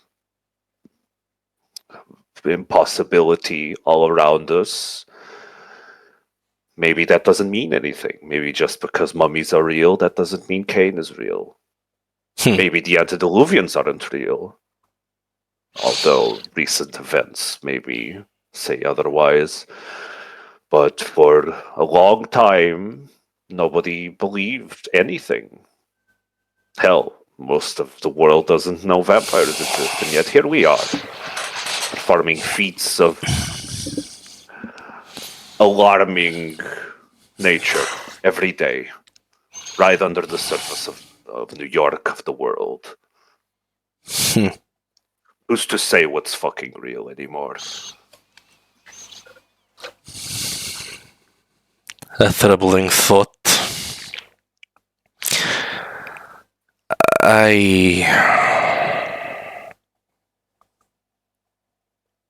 Well. So now you understand why I don't give a rat's ass about your defection, call it what you will, you getting chummy with the Anarchs. I don't care anymore. At first I was going along with the Camarilla because I had to. I had to be under somebody's umbrella to be able to do all this you can see around you, to spend my days learning things, parlor tricks, rituals, things that I thought mattered. Well, I'm not sure what matters anymore. I see. But this little war that's going on, I don't think it's it. Very well. From the entrance of the room, you see now Beatrix standing at the doorway. And you see, she's... her face is covered in blood. She's been crying heavily. As she stands in the doorway, Vlad, tell him. You sure? He's not going to do anything. He might as well know and save his own skin. Alright. Alright then, Mr. Rockham. If you don't really care, then I will tell you what we are planning, and you can prepare in saving your own ass.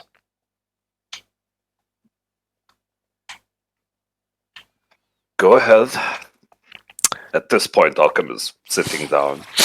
What I am about to tell you does not leave this room, and should I ever find that you were responsible in this information leaking, trust me, you will not live to see another night. Do you understand? Very well. In 2 nights' time, the Camarilla will be gone from New York. Okay. Tell me, did you enjoy the drinks that our little Malkavian compatriot prepared? They were pretty good. Very different. Yes. Actually. Yes, quite different. It has been quite the rage over at Elysium.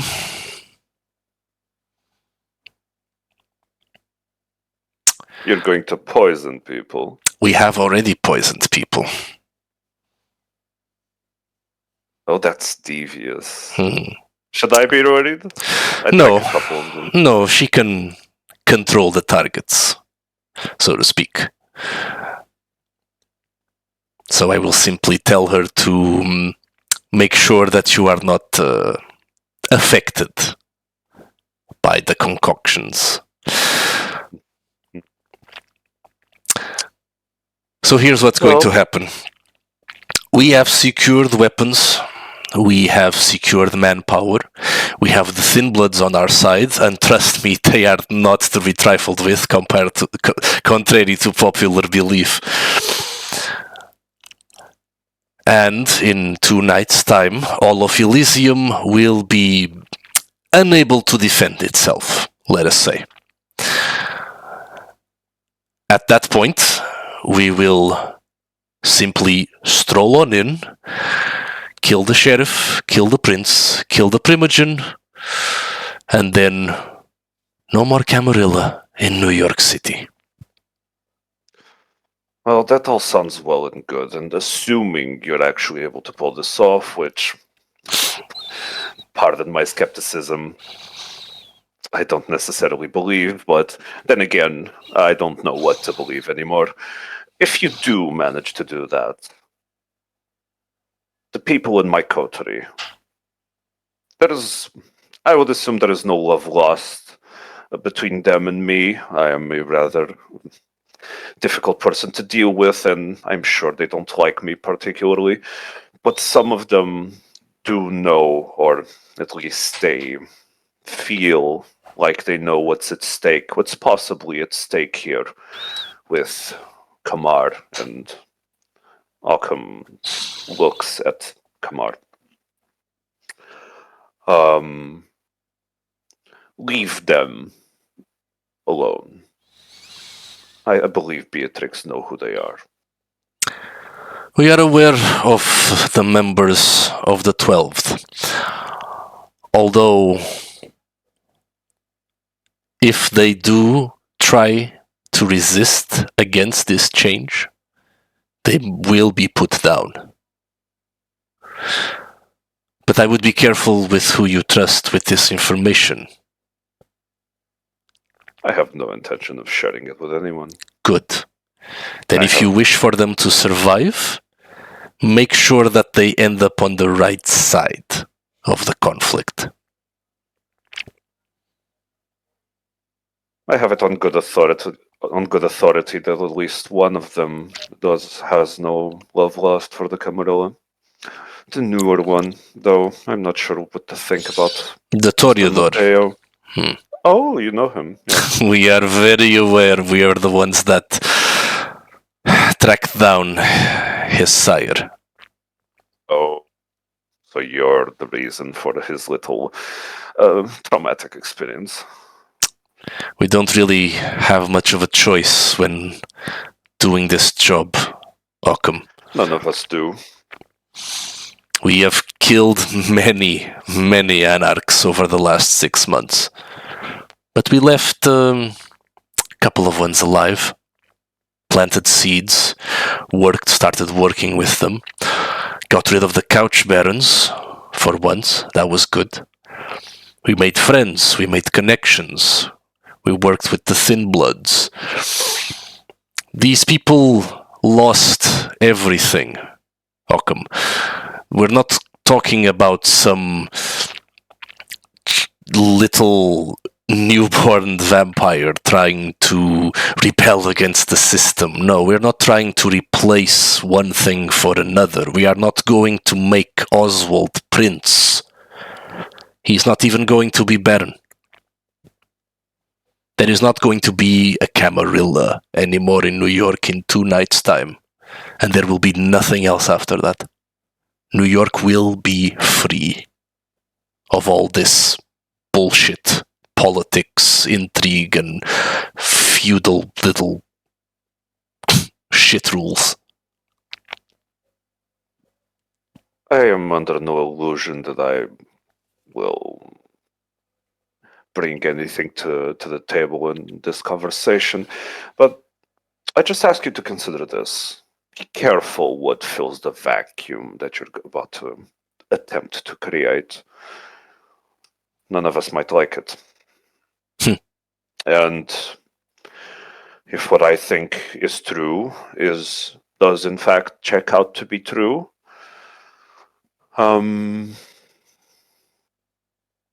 Maybe nobody's going to be free very soon. Maybe nobody's going to be very soon.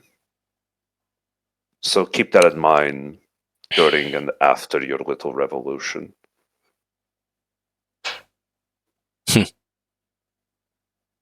He goes to reply to you, but at this point, your phone starts ringing, as does his, as does Beatrix's, all at the same time. Huh. Duty calls?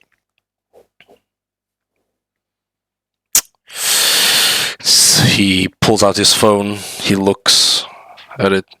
It's a message. We might have a problem.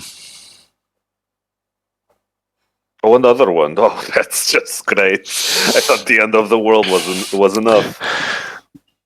Do you check your phone, Occam? He begrudgingly pulls it out. Pulls it out. It's a message. Simply says, Red alert. Everyone back to HQ.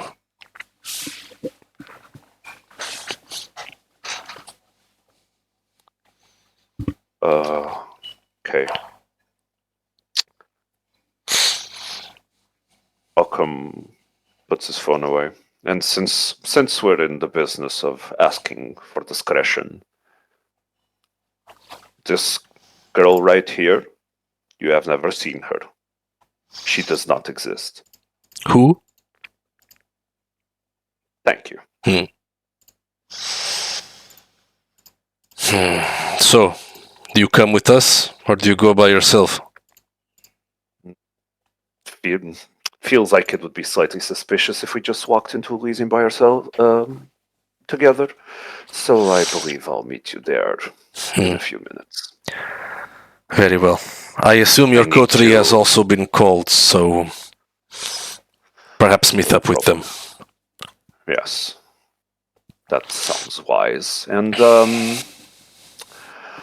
this conversation never happened. What conversation? Precisely. But do remember what we might be up against. I don't expect you to believe, but I expect you not to get in my way. I might believe more than you think. I will keep it in mind.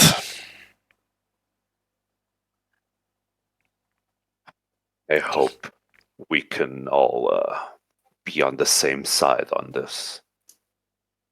We shall see. It has been good making deals with you, Mr. Occam. I will see you later. Yes, well, I hope so too. And him and Beatrix leave, heading back upstairs and out of your haven. You remain alone with Kamar, but as you go and look at Kamar, she's gone, no longer there. Yeah, that sounds right. She craves the priest. So, Occam, you have received an important message. What do you do at this point? He's gonna call Kramer over. All right. Spend the time it takes for him to get there, pulling out some more books. He's particularly looking for something that could tell him something about the Ascended. Okay. And he's gonna pack them up and get in the taxi before calling everybody else. Okay. As you're searching for these books, do me a favor and roll intelligence plus occult. Just to see how much. Just a straight roll, no difficulty. Just how many successes do you have? 3 successes. Okay, you rolled 2 ones. Jesus Christ. Jesus Christ! What the fuck? 3 successes. You gather what are about like 12, like a dozen books. You're fairly confident that they might assist you in the hunt for the materials that you still need, though you'll have to take some more time into rereading them to check. Yeah. After a while, you head back upstairs, and Kramer arrives shortly after, ready to lead you wherever you need to go. Hey, Joachim. I'm seeing a lot of you today, huh? Yeah, busy night. I hear you. Where to? Home base. So, Ah, right. The fancy schmancy place. All right. yeah, well, boss is very aggravated today. Have you thought about not working corporate? Yes, however, It's given like the 3 in the morning, man. Like, what the hell? You know, I sleep during the day, I work at night. You know how it is. I get it. I've been there myself. Didn't like the life, so, now I'm driving people around. Yeah, I can tell your sleeping habits are great too. Yeah, like I'm fueled by caffeine and some other things. Anyway, let's go. Right. Yeah, let's go. Get me out of here. And you head off to the financial district. Now, as for the rest of you, Matteo, Lavinia, Liam, and Victor, you took this time to clean up as best you could. It's not a perfect job, but in an abandoned building, it's unlikely for this to appear to be a crime scene more than just, being an abandoned building. You managed to clean most of the blood. Some of the dried blood still remains, but only mild splatters. You're able to scrape off most of it. You actually managed to scrape off some of the wall, as it seems to be peeling off in most places. So useful in that regard. You did your best to leave the crime scene as it was before, and Victor, after a while, you do seem to manage to add the extra bodies to the trunk of your car.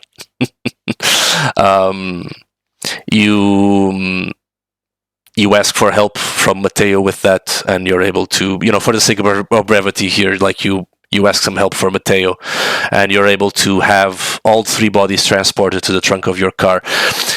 It's quite you have quite a big vehicle, so the 4 bodies, all stacked in this large trunk is fine for now, although you're pretty much out of space right now for anything else. 3.5 bodies. 3.5 bodies. Put them. Yes. Get their IDs, get their ammunition. All right. You pull their IDs. The only people carrying IDs you see is Special Agent Anderson and Special Agent Andrew.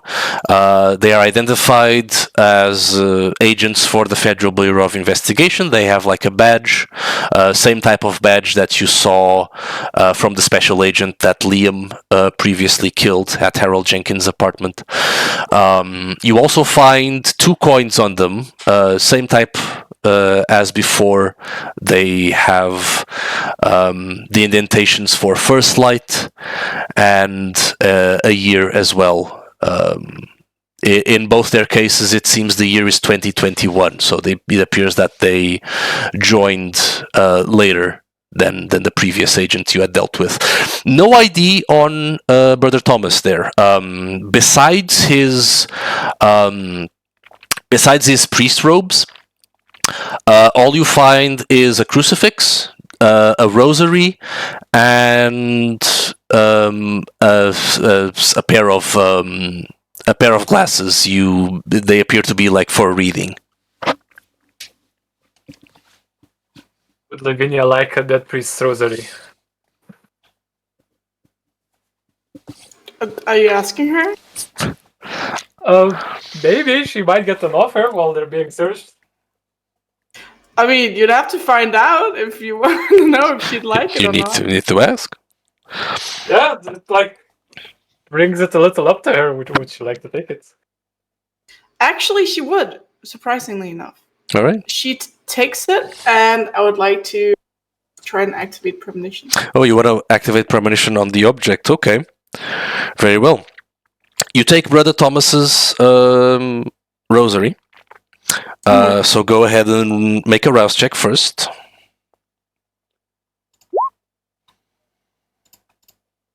So you fail and get hungrier. You missed all the fun! Look at this, they made a mess of it. It was so beautiful. Why didn't you participate? You could have had some fun. No, Satan, not today. Not tomorrow, not ever. Leave me alone. Oh, we need to have some fun, sister. Come on. Yes, we do. You know what's fun? Being on your knees and praying to God. I thought you were about to say something else. No. Bad. I am married to Jesus. How terrible. Terrible of me. Satan, you have a crass mouth on you.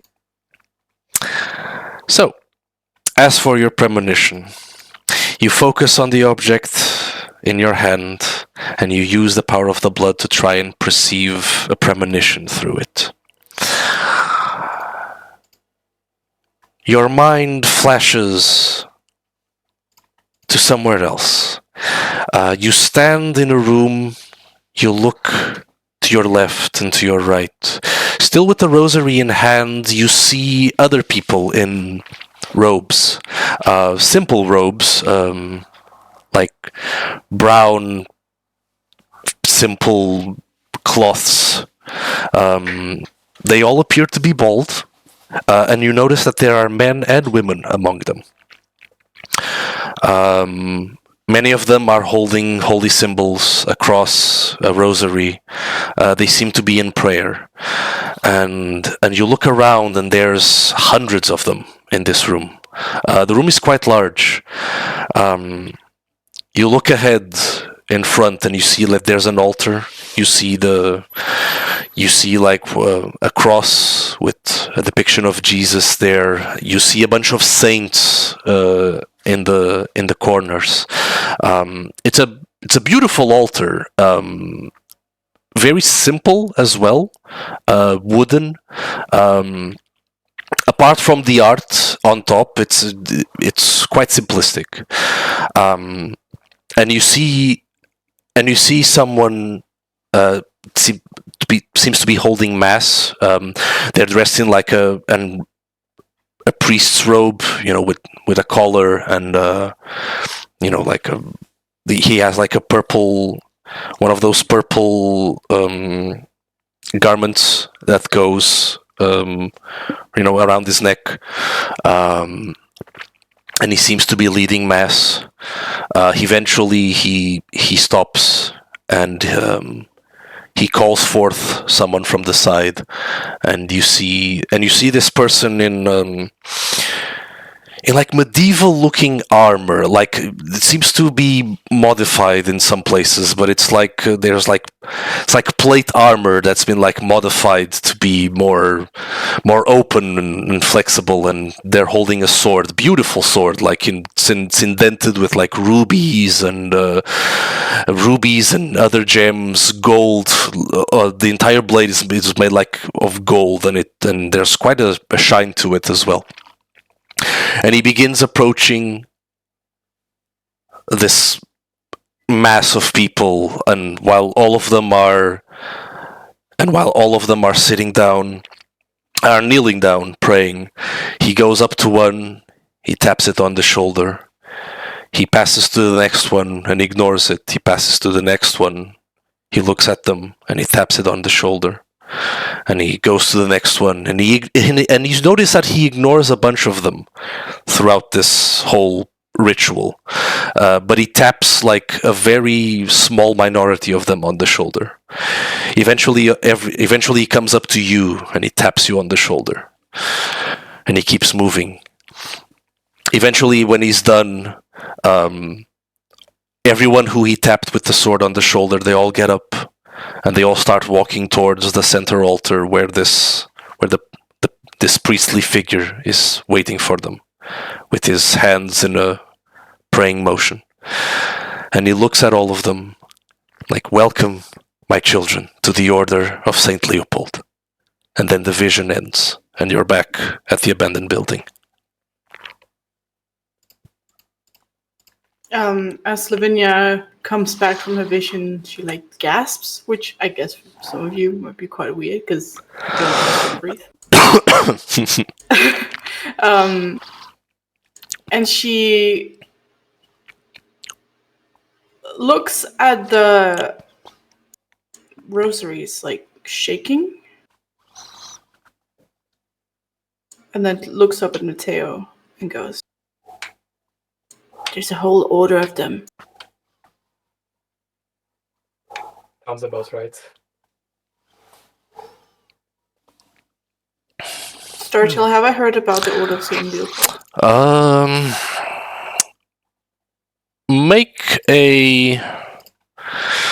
Make an intelligence plus.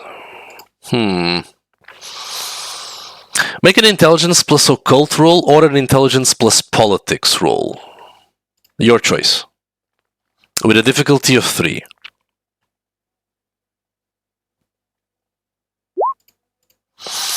Three successes. Okay. You have heard of the Order of St. Leopold. They are an order of vampire hunters. They used to be members of. They used to be one of the orders of the Catholic Church back in medieval times. They got excommunicated, but then now with the rise of the Second Inquisition, the Catholic Church has brought them back into their fold in order to assist them in hunting the vampires wherever they may be. They are an order of holy knights, basically, who devote their lives into vanquishing the enemies of God, and more specifically, these days, the vampires that coexist amongst humans. Okay, so they're specifically a religious vampire hunting group. Yes. Okay. She post a. Actually, no. I think she's going to. She's going to put the rosaries back on the priest. All right. And then she's going to finish her last rites for them. You still think you could have scared them off? I think they're misguided.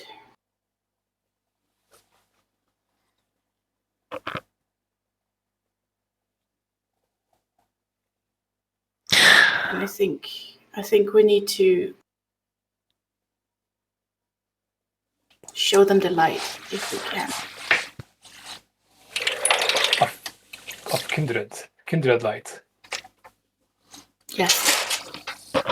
We are not the enemy. The devil is the enemy. We are not the devil. Interesting. Amazing West. Well, I've done as I must, and now we must burn them. Burn them? Burn them.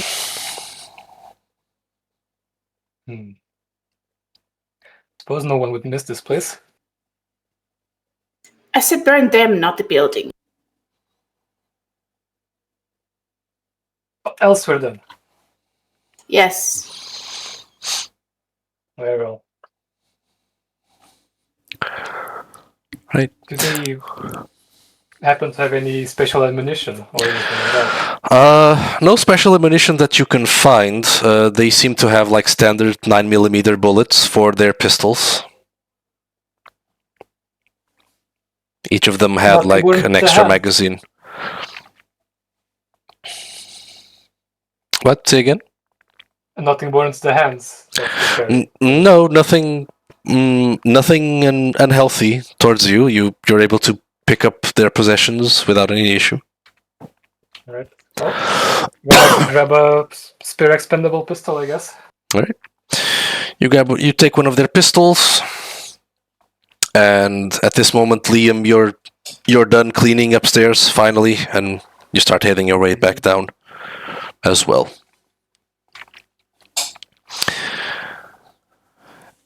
at this moment, as you're all done with cleaning up and delivering last rites to the bodies and stuffing them in the trunk, wondering how to dispose of them, all of you receive a message on your phones.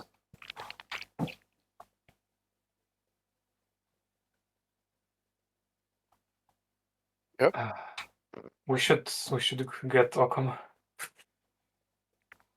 Occam can find his own way. He's a big boy.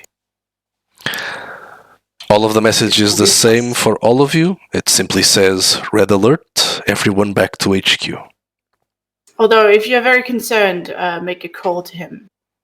It will be suspicious if we're not together when we return. So, but yeah, we'll call Occam. All right.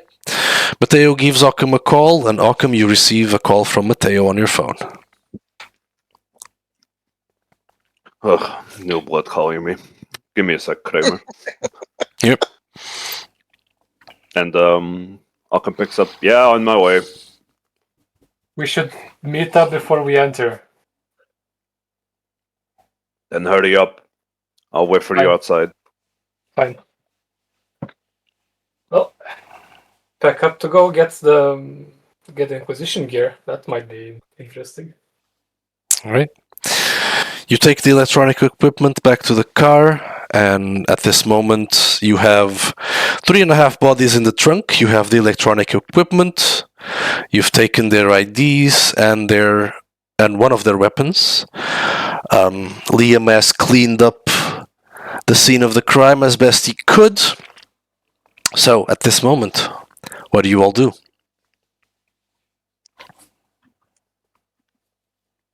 Victor to drive. Yep. All right. Liam, what do you do? Do you go with them? Yes. All right. Victor, do you drive off to Elysium with all of them? I was going to tell them all to walk, but no, yeah, I will drive to Elysium. All right. All of you go off into Elysium in New York's financial district. After a short drive there, you finally make your way to the building. Waiting outside, you see Occam getting out of a vehicle. So you're all able to meet up with each other.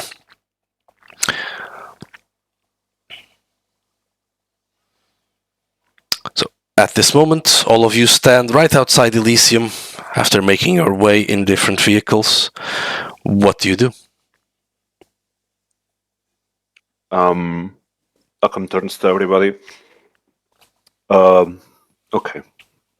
So, I had a very enlightening chat with our friend, Professor Jenkins. If the Harpy asks, you don't know of anything. Well, we don't. And precisely. And this conversation never happened. And you are all going to meet me at my haven after we're done with whatever bullshit they have prepared for us. Got it? Mm-hmm. All right. Okay. Let's go. All right. Is there any chaos outside, or is it just? There is no chaos outside. There's the usual security. You do notice, however, that as you start making your way up, everywhere is very empty. Like you make your way through a couple of hallways in order to make it up to the Elysium proper, and everywhere is very empty. This is No not good. kindred. There's security, but apart from the usual retainer security with their uniform and masks, no kindred walking the halls, no ghoul walking about even when where they're allowed to. You pass a couple of the rooms and there's no noise, nothing, until of course you reach the large the larger areas of Elysium where where the prince and the primogen hold court, where the bar is. That's it's only up until then that you start hearing like. You don't hear like a noise. It's not a party, but you hear a lot of whispering. You notice a couple of kindred like standing near the entrance to the common area, and they're just whispering to each other, and they seem to be looking at something inside. Oh, they're all gathered. Is this what it's like to be in American high school? You'd be Yes. surprised.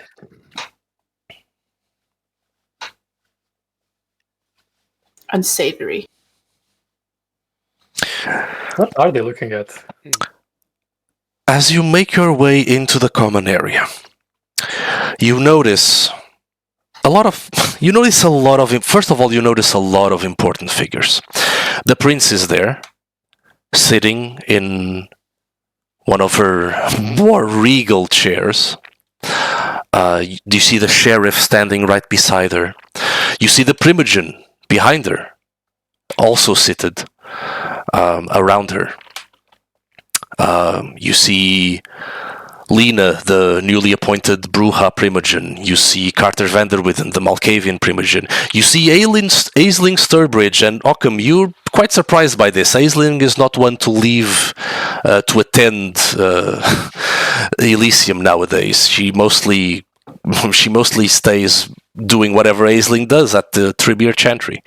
Primogen of the Tremere and head of the Chantry in New York, and she's rarely seen here. You see Ivan Kuthka, one of the stranger primogens. And you see Thomas Arturo as well. Not seated with the primogens, but in the circle among them. And you notice that there's the usual retainers in their posts for security, but all of the kindred seem to be like concentrated around a group of 5 people. They are standing in front of the court, and a circle of kindred just surrounds them on all sides, quite a distance away. They're just encircling them, as it were, like a prey encircling, like a predator encircling a prey. And there's whispers and there's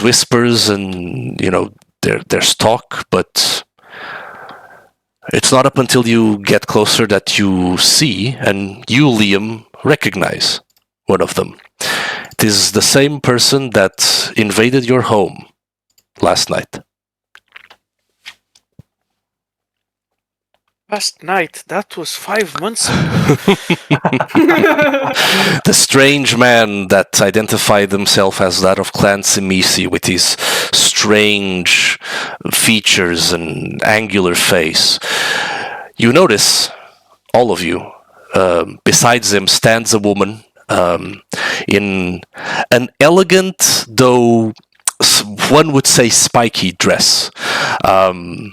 It has like this sort of old school Count Dracula feel to it. The dress is scarlet completely. She is bald. On her head is bald, but she has an unusual face. There's like, it's very angular and robust, like it's like someone has pressed on it and it became like more rectangular than it was supposed to. It gives you an uncanny feeling. And besides her, you see a man in a white coat, sort of like a lab coat when you get like a closer look to it. And he has like medium black hair. He's wearing like glasses. He's wearing like a black outfit underneath, like black pants, black shirt. He's wearing gloves. It's strange, almost like a cartoon character, like an evil scientist type.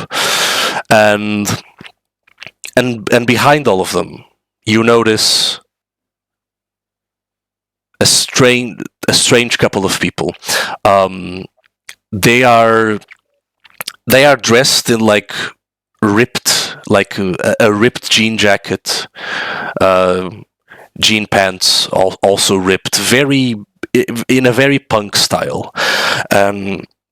They're both bald, and you see you notice it's a man and a woman, but they have quite distinguished similarities between them, almost like they were twins. Apart from them being male and female, they're pretty much identical. And you notice that they both have a tattoo on their right arm, which is a symbol, two symbols of the Greek alphabet, Alpha and Omega, like just on their skin, next to each other.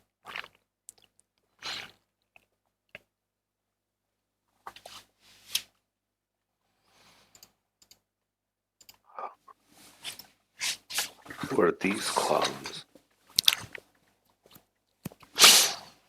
Do I recognize them as an elder? You've never seen these before. They have not been around Elysium. From their features, they look strange and alien. At least the two ones in front.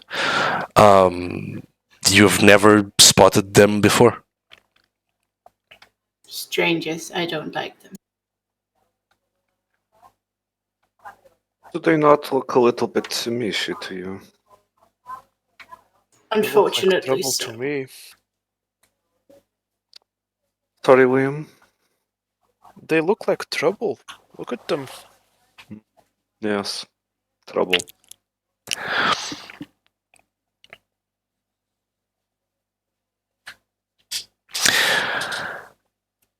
As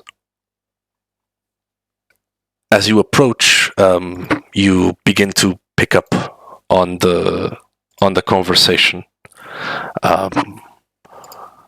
The prince, she gets up from her chair, and she speaks like, I welcome you both to Elysium. Although I would like to know exactly how we may assist those of Clan Simisi. One should pay their homage when announcing themselves, do they not?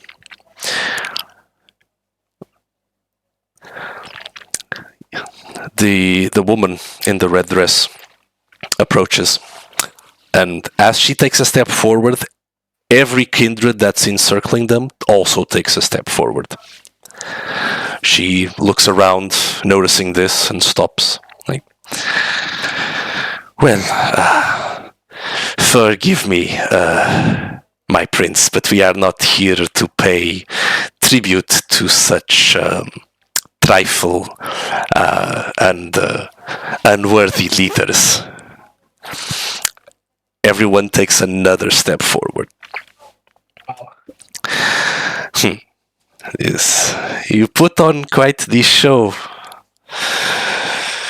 Miss Panhard, but you are not able to intimidate us very easily.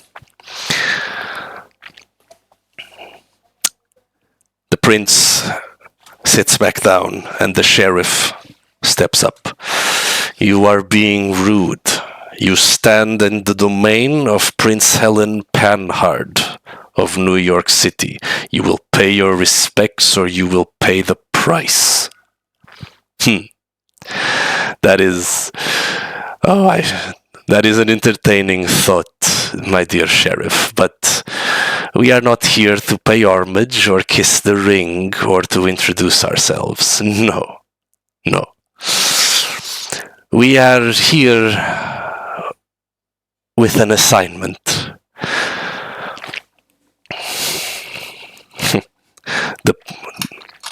One of the Primogen, Ivan Kuska, She gets up like, oh, this is quite entertaining, is it not? A couple of mongrels walk into Elysium, and instead of paying homage to our prince, they decide to insult us. My prince, I believe it is time for us to throw them out, no? Oh, we will leave. Dear Ivan, we will leave, do not worry. We are not here to make friends. We have come with an announcement. That is our assignment. We are not here to pay homage to you, for we already pay homage to another prince. Everyone in the circle takes another step forward. I am Stasia Mikhailovka. I come as herald to my sire, the great Abbot Constantinus, to invoke the right of Praxis upon this domain and that of the city of New Jersey.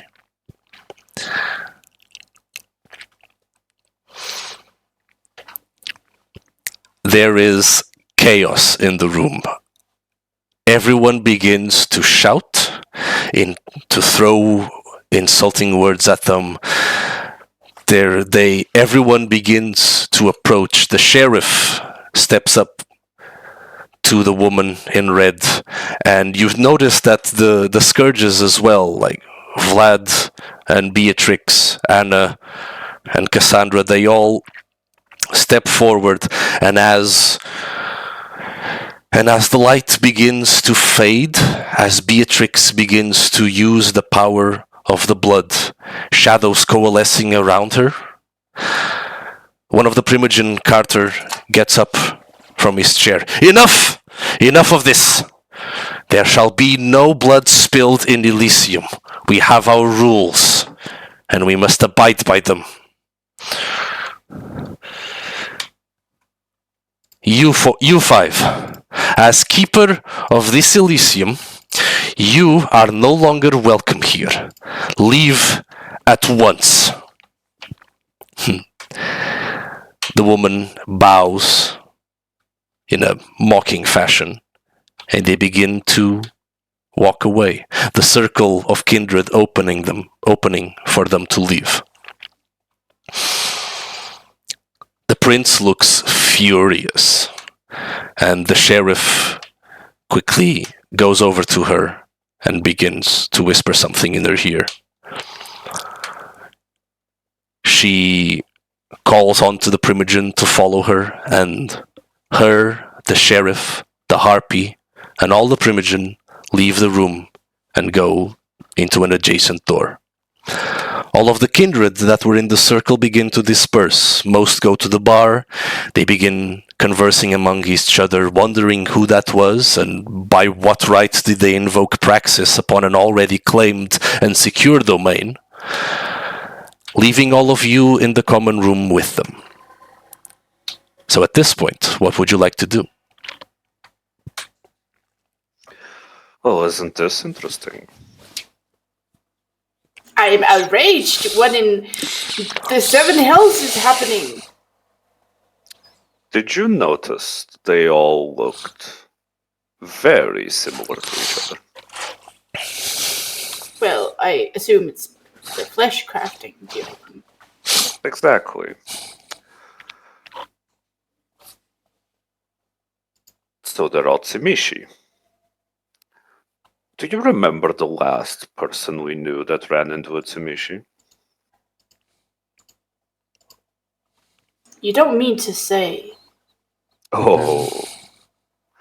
It's quite a coincidence, isn't it? Surely not.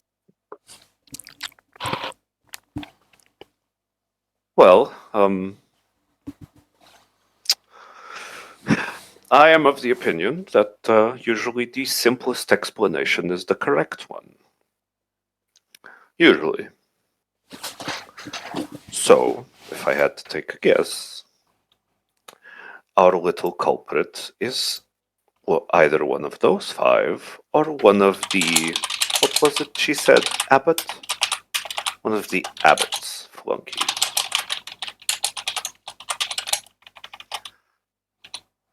I see. Quite odd to have so many Tsimishi all working together. Something is amiss for sure, but I'm sure the prince has it under control. You don't think? Do you think so? Well, I certainly hope so. It looks For like my she's own- reacting. For my own sake, I'm not going to answer your question. What does that mean? It means I have opinions, as you are well aware. And as I am well aware, it has never stopped you from voicing them, so why is it stopping you now? Many people in the room. Well, still hasn't stopped you before. Night has been... How should I put this? Full of twists and turns. So I don't believe we're going to be able to talk to the Harpy anytime soon. I don't think he's going to get out of that meeting before sunrise, if I had to take a wild guess. So, do you want to discuss things that are actually important somewhere else, or should we stay here and mingle? Well, we did get a call to meet here. Storyteller. Hmm? Red alert means lockdown, right? As well. Red alert means lockdown. Not Okay, not necessarily. It could. You gather from the kindred that just left to their preposterous declaration of Praxis. You gather that the red alert was related to them in some form. Okay, so got it. The sheriff also went in with the rest of them, right? Currently, the prince, the harpy, the sheriff, and all the primogen are gathered in a different room, away from the common area. Well, if nobody's gonna make us stay, we might as well leave. Unless you have any other business here in Elysium. Can I grab a quick bite before we are to go? Although, I suppose there aren't any mortals in this room. I'll head up to our room. You all meet me there when you're ready to go. And Alchem takes his bag full of books up to the room to read. All right. As you all begin to make your way, the prince opens the door from whence she went in, and quickly makes her way back to her little throne. One of the primogen appears to be Carter Vanderwood, and he seems to be pleading with her, like, please, my prince, we are currently on quarantine. You must consider this better. We cannot act like this. So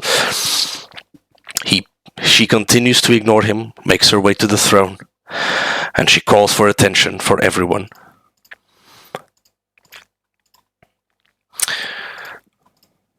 As she stands in her throne, she looks at the entire room. By my authority, as prince of this domain, I hereby declare a blood hunt on Stasia Mikhailova and all of her kindred companions. Do with them as you wish. And she begins to quickly leave the room.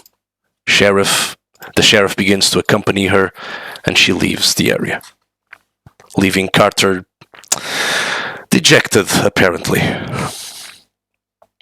I just look at whoever's closest from me from my party. Is like, so that suggests a bounty on their head.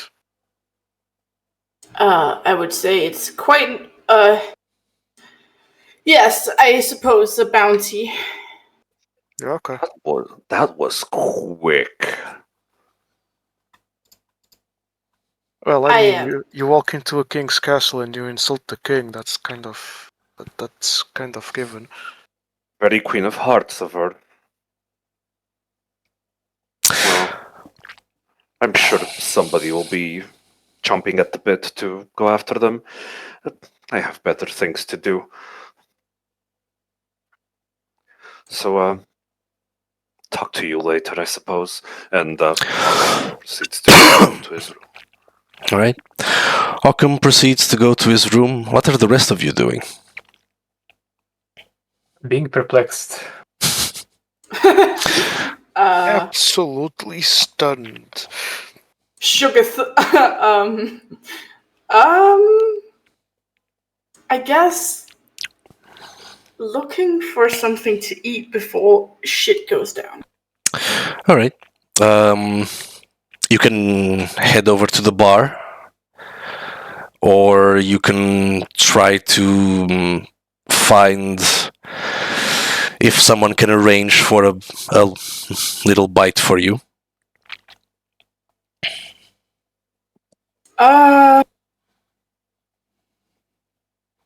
Yeah, she's going to find because she does not drink alcohol in general. So she's definitely not gonna seek drinks at the bar. So she's probably gonna find some sort of victim. Okay. Well, you head over to the feeding area where the local concierge, so to say, arranges for mortals, volunteer or otherwise, to act as blood bags. But he doesn't seem to be in attendance right now. The feeding area is empty. No one seems to be here at the moment. No, I guess she'll give up on getting a drink. You could try to ask for just blood instead of like one of the alcohol drinks. Yeah, I think okay, that makes sense because it isn't just alcohol. She walks up to the bar. Sister, what can I get you? One of the retainers is taking the orders at the bar, uniformed and masked. Listen, I'm quite embarrassed finding myself right here at the bar. Oh, please, it is quite all right. I understand it is not the preferred method for many of you, but in a pinch, I suppose it will do, yes? Just, do you have perchance anything without alcohol? Of course, we have treated blood ready to be consumed without any of the spirits, should you wish.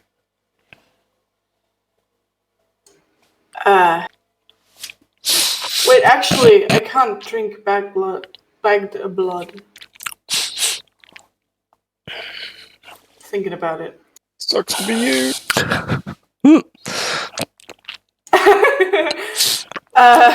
Wait, She, can you not? No, my No? blood. No. Who says Really? this is bagged blood? Well, I don't know. She wouldn't know that. That's true. She wouldn't. Listen, I crave my victim's life, as the kids would say on TikTok. As the kids would say on TikTok. I'm not sure I follow, sister, but and she leans in forward. You know, if you want something a bit more alive, I would suggest you go to basement 3. You can find something more wriggling, if you understand.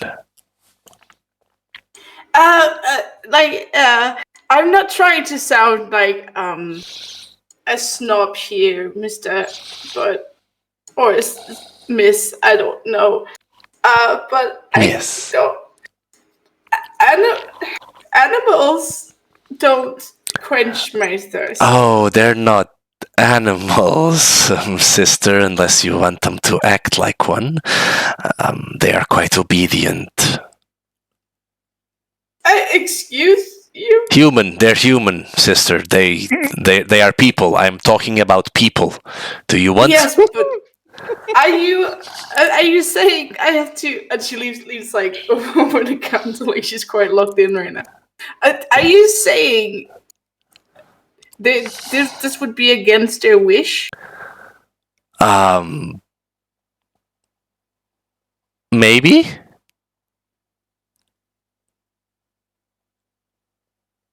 Listen. What attire am I wearing currently?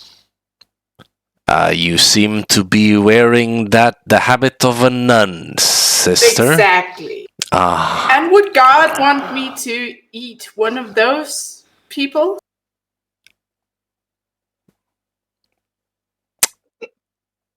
I am not about to have a conversation about theology, sister. Look, you have drinks available for you in basement 3. If you wish to partake in them or not, that's up to you. Frankly, I don't think God gives a rat's ass, but, that's just me.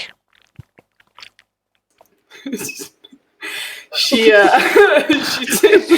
takes out her bottle and spray bottle and like sprays the air around him. Like obviously not in his face, so it'd be offensive. Like, But you don't dirty my bar. Like she starts wiping it. fine, I will go down there and ask politely. Sure, I think they will enjoy politeness. I will say a little prayer for them while I'm down there. And she goes to the elevator. Alright. Lavinia goes down the elevator. I love Lavinia's tirade so much. Like they say on TikTok. Like They say on the clock application. Alright, so Lavinia makes her way down to basement 3. Mateo, Liam, Victor, what are you all doing? Hang around aimlessly listening for gossip that could be overheard and eventually head up. Okay. Make an intelligence plus awareness roll, Mateo, with a difficulty of 3. Excellent. You have 0 awareness. Mm-hmm. Is that a -1, by the way? Because of? Because of not having the skill. Oh, no. I don't believe it is. No. Oh. Just 0. What a toddler without any awareness. What an awful concept.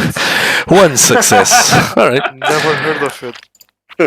You wander around the common area. You try to pick up on some of the rumors. You hear a bunch of people talking like, oh, can you believe like a bunch of crazy Tsimbisi now claiming princedom? This is unheard of. Like a lot of them seem shocked. A lot of them also talk about how surprised they were that the prince decided to enact a blood hunt on such a dangerous time with the Inquisition in town as well. But you get nothing further than that. Just shocked rumors and surprise on the kindred in Elysium. Nothing else. A local vampire gasps at gossip. Local vampire gasps at gossip.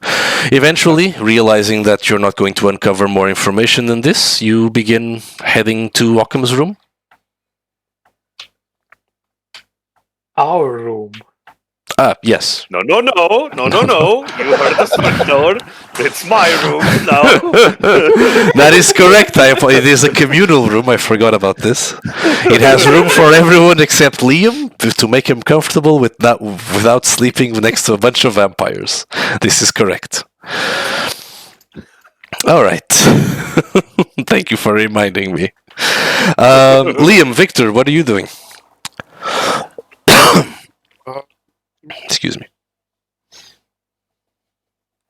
Gonna grab a drink from the bar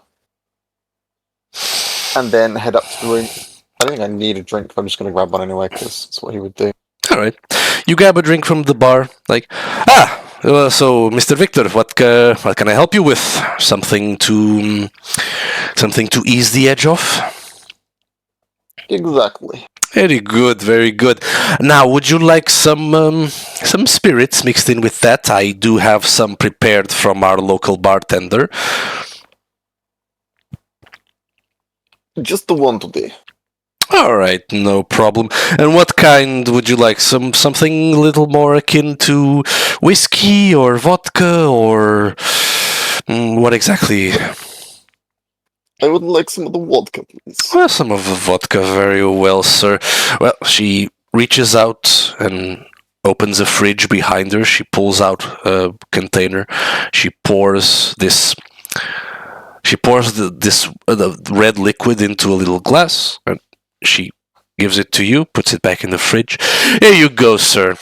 Some of the concoctions that the little bartender has prepared. I'm sure you will find it to your liking. Victor downs the drink and then heads up to the room. Quite refreshing. Takes the edge off. Not that you need to satiate your hunger right now, but does help with taking the edge off, and then the taste of the alcohol in your mouth is as pleasant as it was the other night when you had a little party with Matteo. Eventually, you make your way to the room. Liam, what are you doing? Well, just gonna head up to my room and start preparing things. All right. And what preparations are you making? I don't know. What preparations can I make in this room? Well, Probably not much besides clean my guns. yeah, you have your guns. You can start working on that. We can make plans for after as well when we're making some housekeeping. For the moment, you all head to your communal room. Liam heads to his own room, and Occam, you one by one, Lavinia, Matteo, and Victor all walk into the room. No. No? No, I'm going to basement 3. Ah, right. I'm sorry. That is true. So, Lavinia, you make your way to basement 3. As you exit the elevator, it is dark, save for some of the dim lights. You see a couple of doors, and eventually you make your way down the corridor and into and you make your way down the corridor. From there, you're greeted by one of the retainers in uniform and mask. Yes, ma'am. How can I help you? Hello. Do you have some food for me? Ah, I see.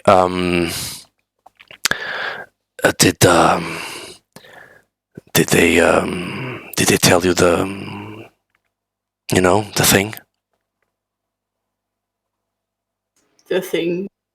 Yeah, you got and he makes a gesture at you like he's asking for money.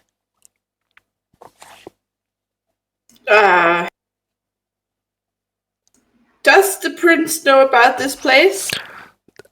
Well, I think the prince has other things to worry about right now. No, we're just providing a service for tonight, as everyone's busy. So that's a no. Well,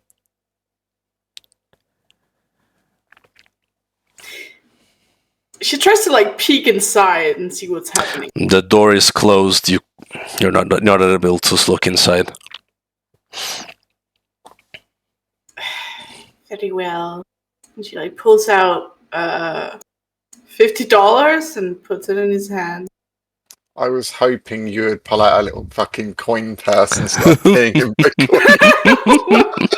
1, 2 cents, 4, She's 5. in a hurry, okay? Like, I want to imagine that, like, Lavinia has no concept of inflation, like, and she still thinks that, like, a couple of cents still can buy you, like, a shit ton of stuff. Probably. This is also why she doesn't understand, like, the Here, 50. take this dollar. Don't spend it all in one place, okay? It's a lot of money, I think. Well, she gives him $50 because it's the first thing she could find. He takes the money, pockets it. Thank you so much. Please be my guest. He unlocks the door for you. Do you walk in? Yes. Okay. As you walk in, you are invaded by the smell of blood.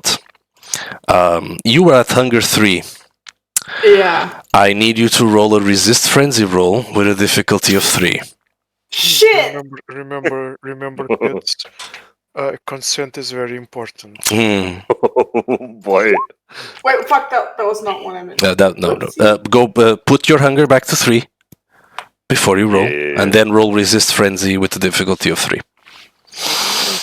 Is that the under willpower? It's under willpower. It's under willpower, yep. No! Okay. Here we go. You- Our, Lose my humanity again! our obligatory somebody losing their shit moment for this session. What is to eat some food? Yeah, you're gonna. Yeah, I know. I'm losing my humanity. You It's are okay, it's okay. unable to control your hunger. You bare your fangs and you walk forward. Your vision tunnels. You don't even take anything from your surroundings. You walk forward and you follow the smell of blood. Eventually, you turn the corner at the end of the room and you find a woman. You see that she is scared, but that's all you see. As you grab her and sink your fangs into her, and you feed. I'm going to be nice here. Make another resist frenzy roll with the difficulty of 3. Oh, don't fail it again. Bad shit will happen. Oh! You succeed. Congratulations, you don't fucking kill her. Oh my god. You drink and you drink and you drink big gulps. The blood is fizzy. It's packed with adrenaline and fear, and you can taste it. It is delicious, but eventually, as your hunger begins to subside, you regain control of yourself again. You can take away 2 hunger die, as you're on 3, so you go to 1. And as you let her go, she just falls to the ground and whimpers, and she tries to hide her face from you. You notice now that she's wearing like what appears to be some sort of scampy outfit, the kind maybe you'd find a waitress in like a strip club wear. The whole bunny girl type thing, but without the bunny ears. And you notice that she was holding like a tray of drinks, which she just spilled everywhere down on the floor, and she's just hiding her face from you with the tray as you let her go. Absolute monster. Oh, for heaven's sake, what is going on in here? It was just providing entertainment. I don't.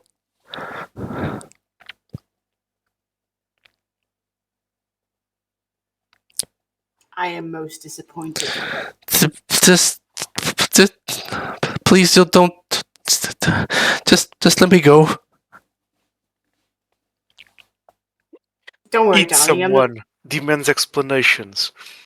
I'm not upset with you, dear. I'm sorry for. I will fix this. Okay. Then I can go. You let me go.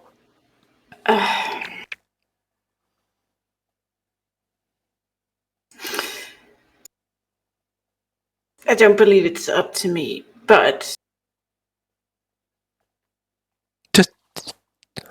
she turns to look at the guy who organized it. How long has he been down here for? How long? You look back and you notice now, like this. There's like music playing. It's a dark room, but there's like a little light show setting the mood, like a nightclub type scenario. You see that there's people on couches, they're feeding on other humans. You see that there's like a couple of what you assume are kindred have like a bunch of humans around them, and they're handing out drinks to everyone, and they're feeding off each other, and they're like feeding one at a time from them. Like this is a bit of a sultry place to your liking. Definitely not heavenly in any way.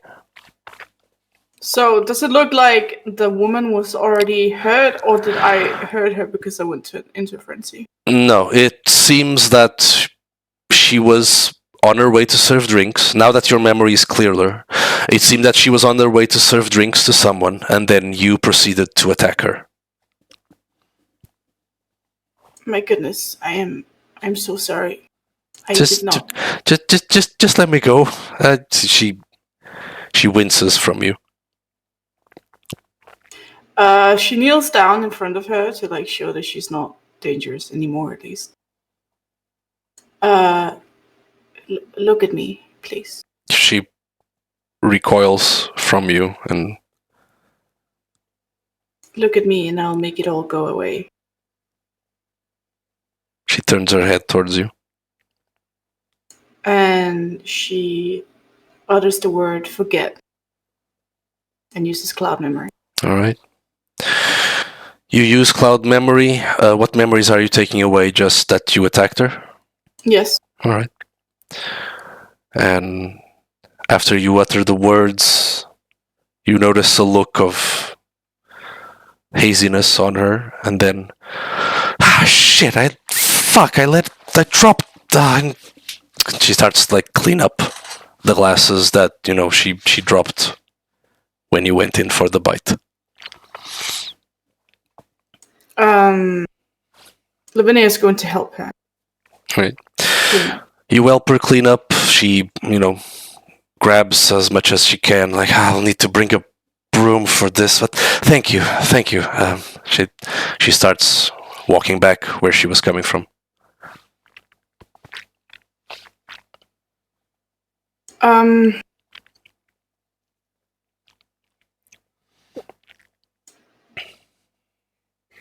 I think she's stunned. Doesn't quite know what to do. Probably wipes the droplets of blood from her mouth and heads outside and back upstairs. All right. Do you head to your room? No. All right. She goes to find. Actually, yes, she goes to find the others. Okay. As you make your way to find the others, let's quickly check your convictions.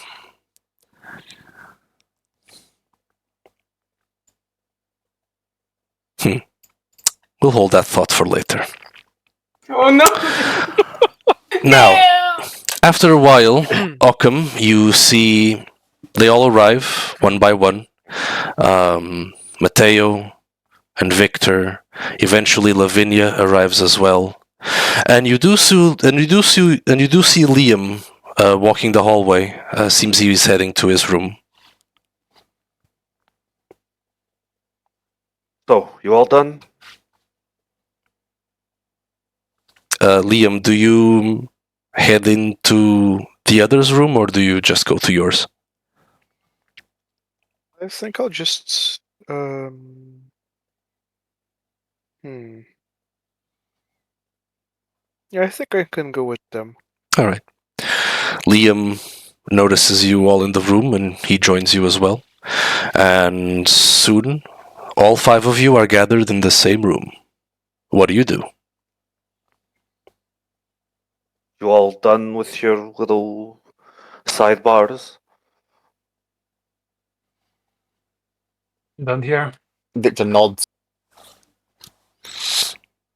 Can we just get this over with? I need to pray. I may have committed a sin.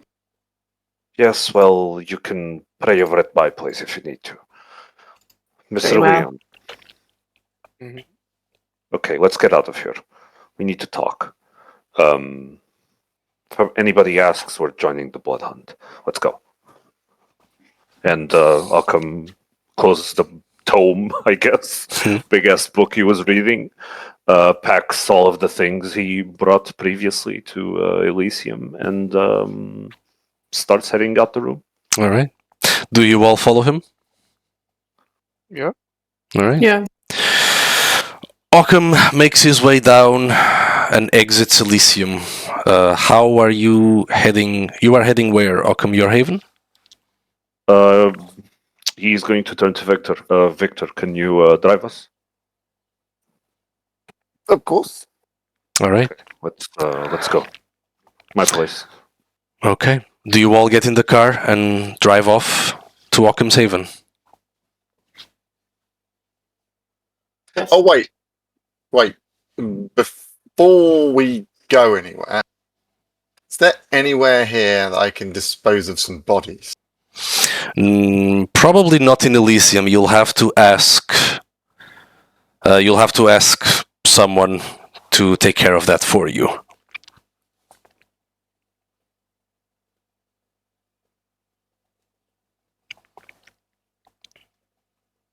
Would you like to? Yeah. I'm just trying to think if we've got time for this shit. I mean, nah, fuck it. They can stay there for now. Don't worry Would about you like? If you say something, we can talk it out. it. Does anyone know where I can get rid of bodies? All right. I have too many now. Lavinia, who did you talk to last time? I don't believe it was me. I think it was you. You promised somebody one of my books. I'm still upset about that. Well, I just happened to be there. I think it was Victor's contacts, maybe. Well, since we're pressed for time, let's do it like this. I might know a few places. So, you It leave is that to me. important they don't come back. They need to disappear for good. Oh, yes. I read in a book that you can feed the bodies to pigs. I don't know if you'll notice, but we don't have any pigs. She like side-eyes Occam. So,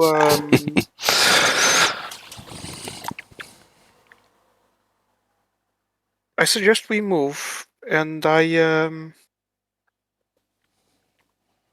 let's see if they're still around next night, shall we? One Let's more go. night shouldn't hurt. Yeah, they're not getting any deader anyway. It's not the deadness I worry about, it's the smell. Yeah, well, use some. Fuck, whatever. Let's go. And the seepage. I see somebody shot a hole in one of them and it's making a mess. Somebody. Anyhow. All right. Deciding to Okay, leave the let's go. bodies for now. So deciding to leave the bodies for now, you make your way to Occam's Haven. After a short drive, you arrive without incident. And do you, Occam, lead them all inside? Yeah, he opens up the shop, lets everybody in, closes everything behind them. and then leads him through the door downstairs. All right. Everybody, except Liam, I suppose, be careful. Don't touch the door. Even if it's open. Yes, even if it's open, don't touch the door. Mm. Or Okay. do. I'm not your dad. Very careful not move gonna- through the door. You're not gonna like the experience, though. All right. Mr. Liam, if you could close the door behind us. Curious. You just close the door after everyone's in. All right. You are all now inside Occam's Haven. I don't believe any of you have been here before. It is quite a large area. You notice that it's quite large for it to be like underground in some random shop in the edges of Chelsea with Hell's Kitchen. But it's quite secure. And you all have enough room to sit down and have a conversation. So, now that you're all here in the Haven, what do you want to do? Okay, so, who among you has ever heard about the Book of Nod? And Mr. Liam, sit down for this. It's going to be a history lesson. Boy. Just looks for a chair. Easy to find. And Just takes the chair, puts the chair in front of Occam and sits down, crosses his legs and puts his hands over his torso. right.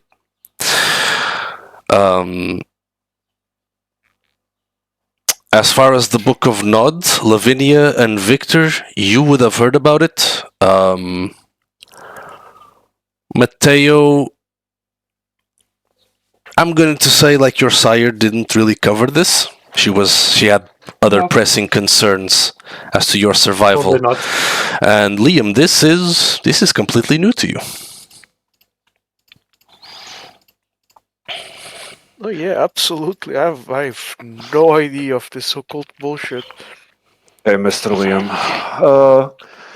Who knows how long ago the Sabbat, I'm sure you've heard of those, big bad vampire men that wish death upon humanity, and all other vampires that do not adhere to their creed of worshipping Cain and all of that. So, Cain, the first vampire, so to speak, in this very hypothetical scenario that's getting less hypothetical at every single piece of information we find. At any rate, somebody writes the Book of Nod, which is, in essence, their Bible. It covers every little bit of their history with Cain, how he's going to bring judgment to the entire world, drown the world in blood. Every old vampire is going to wake up, eat everybody else, and we're all going to die. That's just superstition. Yes, quite. A lot of superstition going around, sister. Including our little moon child. Okay. Excuse me, sister. You say superstition, but in the last 2 nights, me, rather normal human being, some people would believe, has witnessed vampires and demons and a few things worse. So let's hold it off with claiming superstition. Listen, I have been around for quite some time, and nothing has ever happened. This has never happened. Cain does no longer exist. God is superstition as well. No, because I actually hear God. There's a difference. Do you hear Cain? No, I don't think so. I damn hope I don't. That's because he doesn't exist anymore, Occam. Yes, well, humor me, sister, for a while, as I Very explain well, what I've very learned. well. Thank you. At any rate, I was able to talk to the deceased Mr. Jenkins, and after some persuading, he told me what happened with our little moonchild, where he found her. He found her somewhere in Saudi Arabia with her mother. Would any of you like to take a guess as to The nature of her mother? The nature. Yes. Has something to do with the what does the Book of Nod say? Fire, brimstone, moon person is going to pass judgment and maybe not kill every single living being on Earth. Something along those lines. So, Curious thing, the Book of Nod. It has a few passages that speak specifically about something very uncannily similar to our little teenage friend. so you're saying she's Cain? No, I'm not saying she's Cain. I'm saying the book says she might be the last hope of humanity, of kindred, of the lupines, of the mummies, of everything. Oh, so not a demon. No, she ate the demon. Remember? At any And her rate. mother? Okay, so there's a lot of ground to cover here. The Book of Nod mentions something about a person connected to the moon, where she might lead us into some sort of salvation, or at least a chance against the coming storm. I suppose I could say. And I don't know if any of you has ever heard about Beckett, the archaeologist, the historian. Oh? Okay, so Beckett was a very famous gangrel that did a lot of research on kindred for hundreds of years. He found out most of the things we know realistically, and despite a lot of people not agreeing with him, he is the foremost authority on kindred. But given the recent events in the Middle East, he also suffered from the beckoning. And except he came back, and then he wrote some notes on many things, but in particular the Book of Nod, where he paid a lot of attention to these particular passages. And he mentioned a contact he had while he was in the Middle East, somebody he knew that he thought was connected to this moon, this person, this priestess of the moon, or something along those lines. And she was called Maxine. Very curious Alright. name, very particularly not Middle Eastern. Yes. Rem- uh, Guess who was our little moonchild's mother, or the name of our little moonchild's mother, when I spoke to Professor Jenkins? Yes, as as you lead it, it is Maxine. It was Maxine. And this Maxine was a kindred. Oh. So you're telling me a vampire had an actual child? Jenkins claims this to be true, yes. Hmm. Now, as we all know, this is impossible. However, the feats this child has performed, and that I say the very nature of her blood, are by themselves impossible. So So she's like Blade? What's a blade? he's talking about a movie. It's a movie. No, she's not a vampire. Oh. She's not a vampire. I checked, but her blood is wrong. It come so another lesson. Bloods have a sort of resonance to them, depending on the mortal, how they feel, everything. They always have a resonance to them, unless they're old, and even then you can pick up something. Her blood comes back as nothing. It comes back as null. This Like this she's not girl, there? this girl, by all accounts, should not exist, and yet she's here, and she's performed these things like banishing a demon and taking vampiric blood into herself. And apparently, her mother was also a kindred.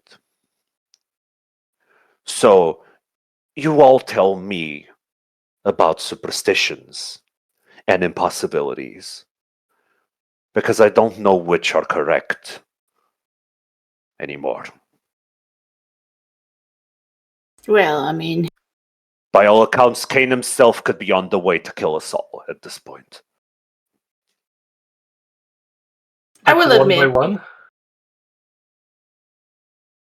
there has been a few telltale signs of doomsday, but I wouldn't say we should panic or anything. This isn't about panicking. This is about the. Nobody in the camera will believe us. Obviously, no, nobody can even. Nobody should know of her. We need to keep her existence as much of a secret as we can. I would. The book itself says people will come for her. She will face many trials and she will be persecuted by many, including, I fear, the person that killed Mr. Jenkins. It's a Mishi, by all accounts, a flesh crafter. Professor Jenkins himself told me that he found her, and he was in turn found by them. Or, I would assume, by them. Our little friends in Elysium today. Because if there's. I don't believe in coincidences, not of this order, at any rate. Do you think they came looking for her? They came looking for her. Why? I don't know. Seems to be hard to catch, though. Well, I hope she stays hard to catch. But we're all she's got at this point. And everything seems to point towards steps in the ritual that she needs to perform to be able to, as Jenkins himself put it, pass judgment on the world. And between her and the alternative of Cain and all the antediluvians, I know which one I'd prefer. And this ritual has obviously something to do with her eating the weird things she picks up from the ground, right? Essentially, yes. Hmm. Now, I have a lot of research I need to do, but some are very obvious. So we have clues on many of them. There are werewolves near New York. Where the claw of a particular werewolf seems to be one of the components. The wrappings of one of the reborn mummies, you could call them, but that's Mummies? Yes, mummies. Kind of like the ones you've seen in movies, except not In as bandages. ridiculous.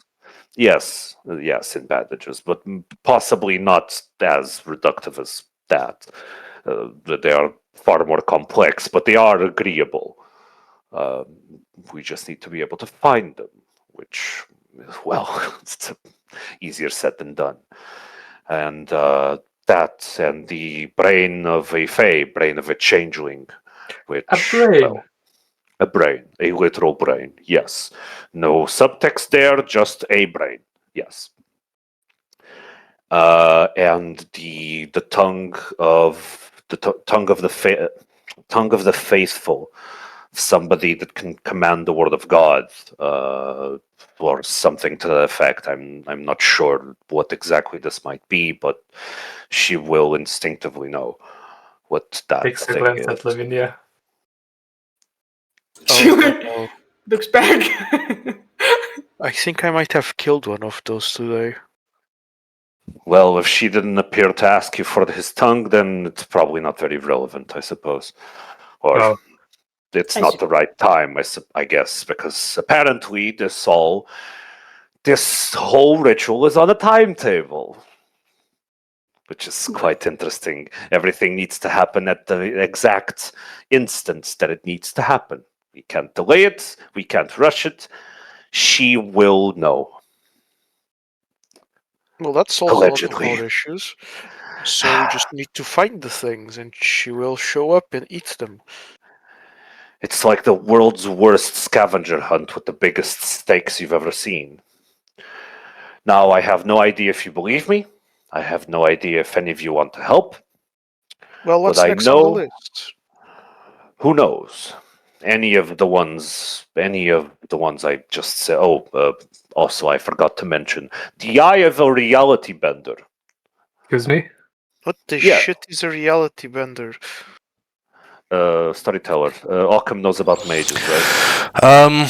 You know about mages mostly because of the stories of Clan Tremere and how they came into being.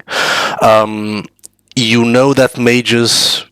It is claimed that mages can do more than the simple, ordinary magic that you saw Saoirse do, for example. Although many in Clan Tremere simply disregard this, as they view blood sorcery to be the purest and more powerful form of magic. Supposedly, mages can alter the world in unprecedented effects. If this is myth or not, you are not sure. Probably makes a connection there, or at this point, it's anybody's game.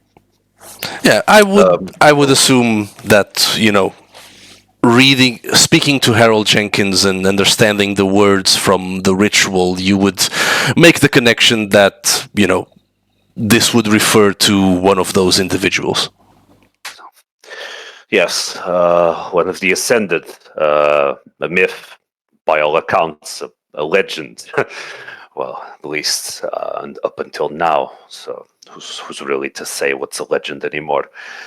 The individuals that can shape reality to their whims. So you're telling me actual factual wizards exist? A lot more than what you'd expect a wizard to be able to do. For whatever I could possibly muster in all my undeath is a mere parlor trick compared to what these individuals are supposedly able to do. And we need the eye of one of them. Well, if we somehow find one, can't we just ask for one? Who knows? I mean, I suppose if they can do magic, they can just pick out their eye and hocus pocus another one, right?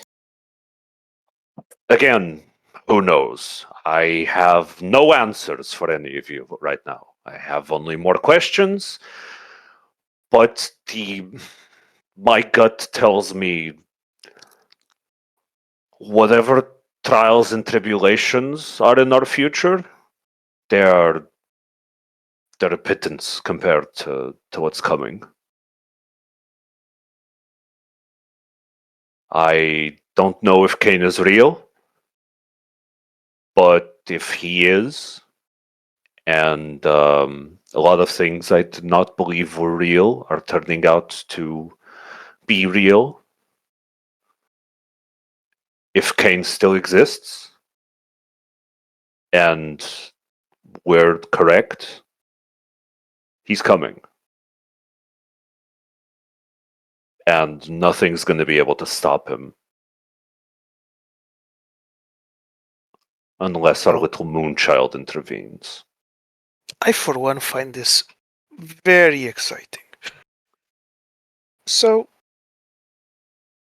do you have any idea on how to track any single one of these potential targets? Occam falls back on the chair, holds his head with one of his hands, leans on the table. Not a single clue. Maybe we might be able to find some werewolf clans around New York. They've been rumored to exist here for years, decades even. And at least Professor Jenkins mentioned that they'd be amenable to us if our little friend was with us. Which one should we go for first again? I don't know.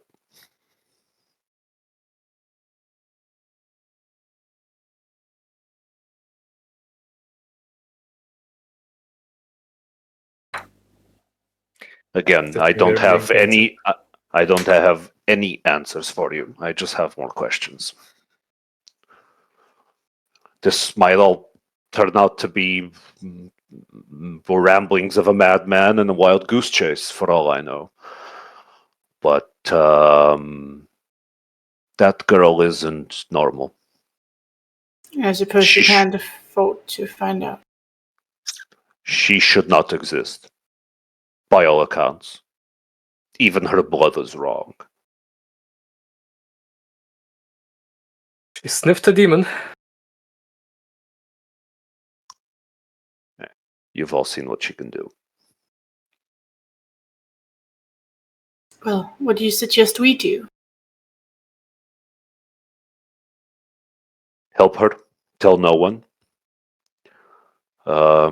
Attempt to divert any attention that could come away from either the Camarilla or our new Tsimishi friends away from her. And start looking. Where is she? Wherever she wants. Damn it. Speaking of, Liam and I found out something rather strange today in regards to our child. Which is, can we all agree that she is not 8 years old? Yeah? She's a teenager. Yes. Well, Jesus seems to think she is, in fact, 8 years old. That's ridiculous. I know. I agree. And Liam can back me up on this. This man is honest. So I do not think he's trying to deceive us or make fun of us. Wait. I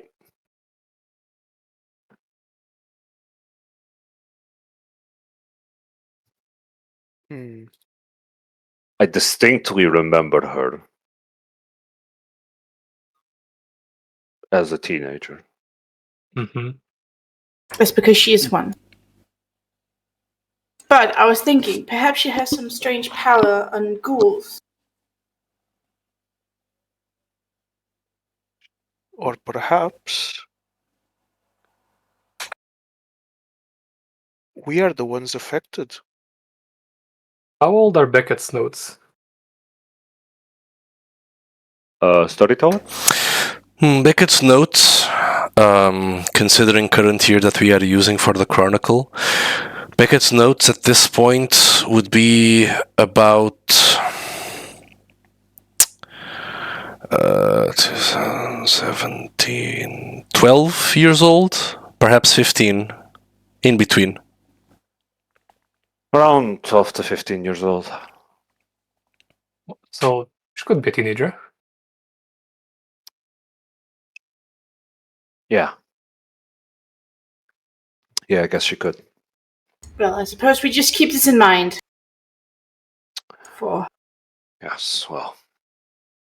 I'm slightly preoccupied with having to hunt down a reality bender, a fae, and a mummy. And a werewolf. Don't forget the werewolf, because when one finds a kindred, that always turns out well, doesn't it? Aren't we part of reality? Yes, we are. I don't want to be bent. Yeah. Yes. Yes, you don't. I have a theory about our moon child. do tell.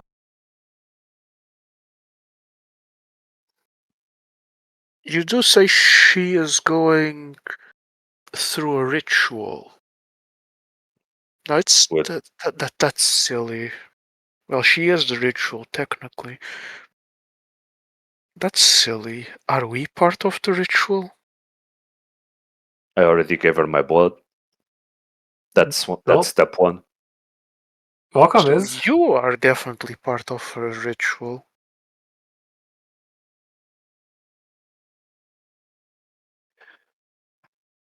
I gave her my blood.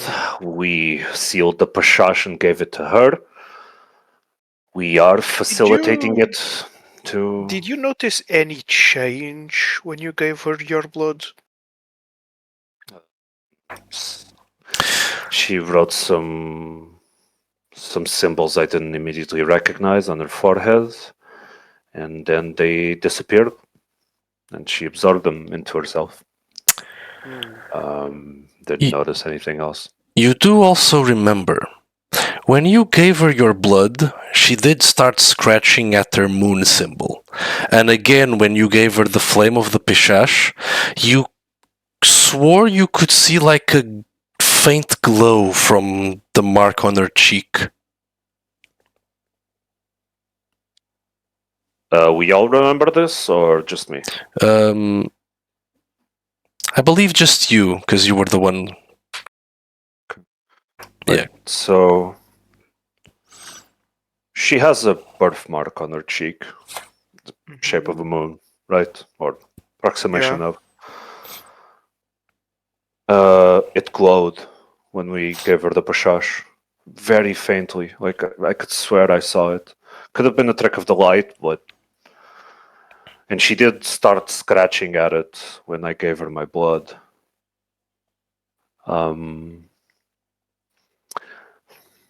Everything here points towards her being some sort of vehicle for a ritual. Hello? Hi? Can you hear me? Yeah, can hear you. Okay. Everything here points towards her being some sort of vehicle for the ritual. To what end, I don't know. Everything just seems like... I don't know. We're either being taken for fools and bringing on some sort of calamity upon ourselves, or she might truly be the one hope we have. And I don't know which. Kindred, so that wouldn't make sense. Either way, well, we can speculate all night, but one thing is very clear, and that is Harold Jenkins was killed by these Timitsi, and these Timitsi are trying to get her, so we must protect her. Everything else comes along the way, yes? Yes, we don't really have a choice in the matter, I suppose. I need to do some more research. We need to figure out where we can find one of the reborn, where we can find a mage, or how we can find a mage. The werewolves are one of the easier ones, I suppose. Well, to find at least. Not necessarily to interact with one. Surely. They'd be friendly, you said. Friendlier, at least. Surely they are open to conversation. Maybe. Depends on the tribe. Some will just... Hello? We could have allies? No. No. Don't kid yourself. Alright. The werewolf would never ally with us, but they might tolerate us, depending on who they are. Some would sooner eradicate any trace of us from the face of the earth, and others would be more reasonable, I suppose. But make no mistake, like in no circumstance would they be friendly. Why do werewolves hate vampires so much again? Long storied histories and very divergent viewpoints on the world. Or that, I suppose. That works. That kind of works.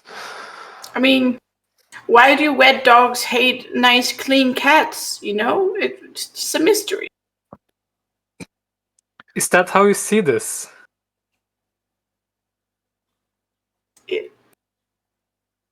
Am I Wet supposed to dogs and see? clean cats.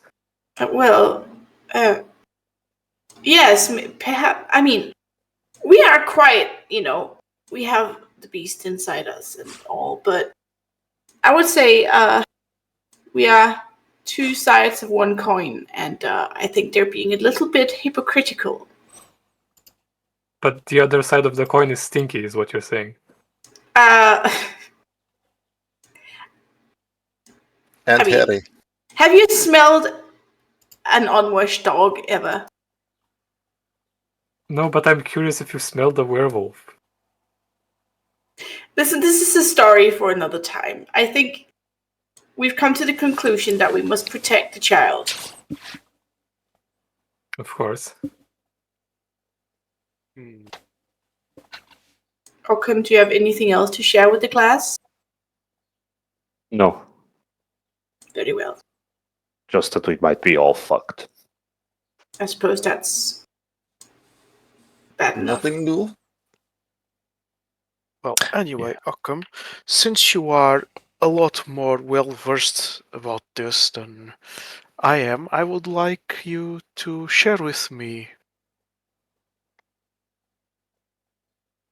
weaknesses that might be exploitable of each of our marks.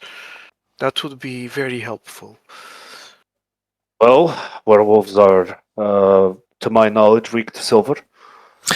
Occam, as you begin this explanation, as Liam listens attentively for reasons, Lavinia, Victor, a sudden sharp pain at the back of your head comes to you. Your vision goes red, and you begin to feel a familiar feeling. You have felt this many times over the last few years. The beckoning, once more. You find somewhere to stable yourself. The feeling is uncomfortable. Yourselves, I should say. The feeling is uncomfortable, but you know it will pass. And then comes the pull. Always to the east. Always calling you to go east. But not this time. This time the pull does not come east. This time the pull comes down from where you stand. And that's where we'll pause our vampire story for now. Motherfucker. Maybe full to grave, man. Always ominous. Yeah. You need to update your ad block. He needs vampire ad block. Yes. Protect yourself from your elders with Kindred Adblock Plus. Kindred ad block. Let's Yes. go. Perfect. All right. But yeah, that seems like a good place to stop. When we resume, we can have a little bit of an explanation to Liam as to what the weaknesses of the creatures of the night are. Mm-hmm. And we'll see what the beckoning coming from down below could mean for our Lavinia and Victor. We'll see. It's not good. Yeah, I know. Goodbye. I welcome the beckoning. I Oh want god. to death. I just want to die before I lose another piece of humanity, please. Oh, you're you're gonna have just to deal. deal. You're gonna have to deal. Yep. Not yet. All right, everyone. So everyone who's watching the stream, to all our friends, thank you so much. I hope you have enjoyed. We will continue this in a couple of weeks, or so either the 31st or the 7th of September. Yeah. We'll do the see. 7th. Yeah. So, 7. Okay. Yeah. We'll check on that later. Oh wait, no, the 7th I have. No, because I have things on the 7th. We'll see. We'll see. Eventually. So maybe on the 14th, maybe. So yeah, we'll see about that. But yeah, we shall schedule that, and then eventually you'll all be able to listen in again. Thank you everyone for having listened, and thank you all for joining, my wonderful players. You're all wonderful, and I love you all very much. No, you. Know you. Until next time. Bye bye everyone. Bye bye. Bye. Yeah.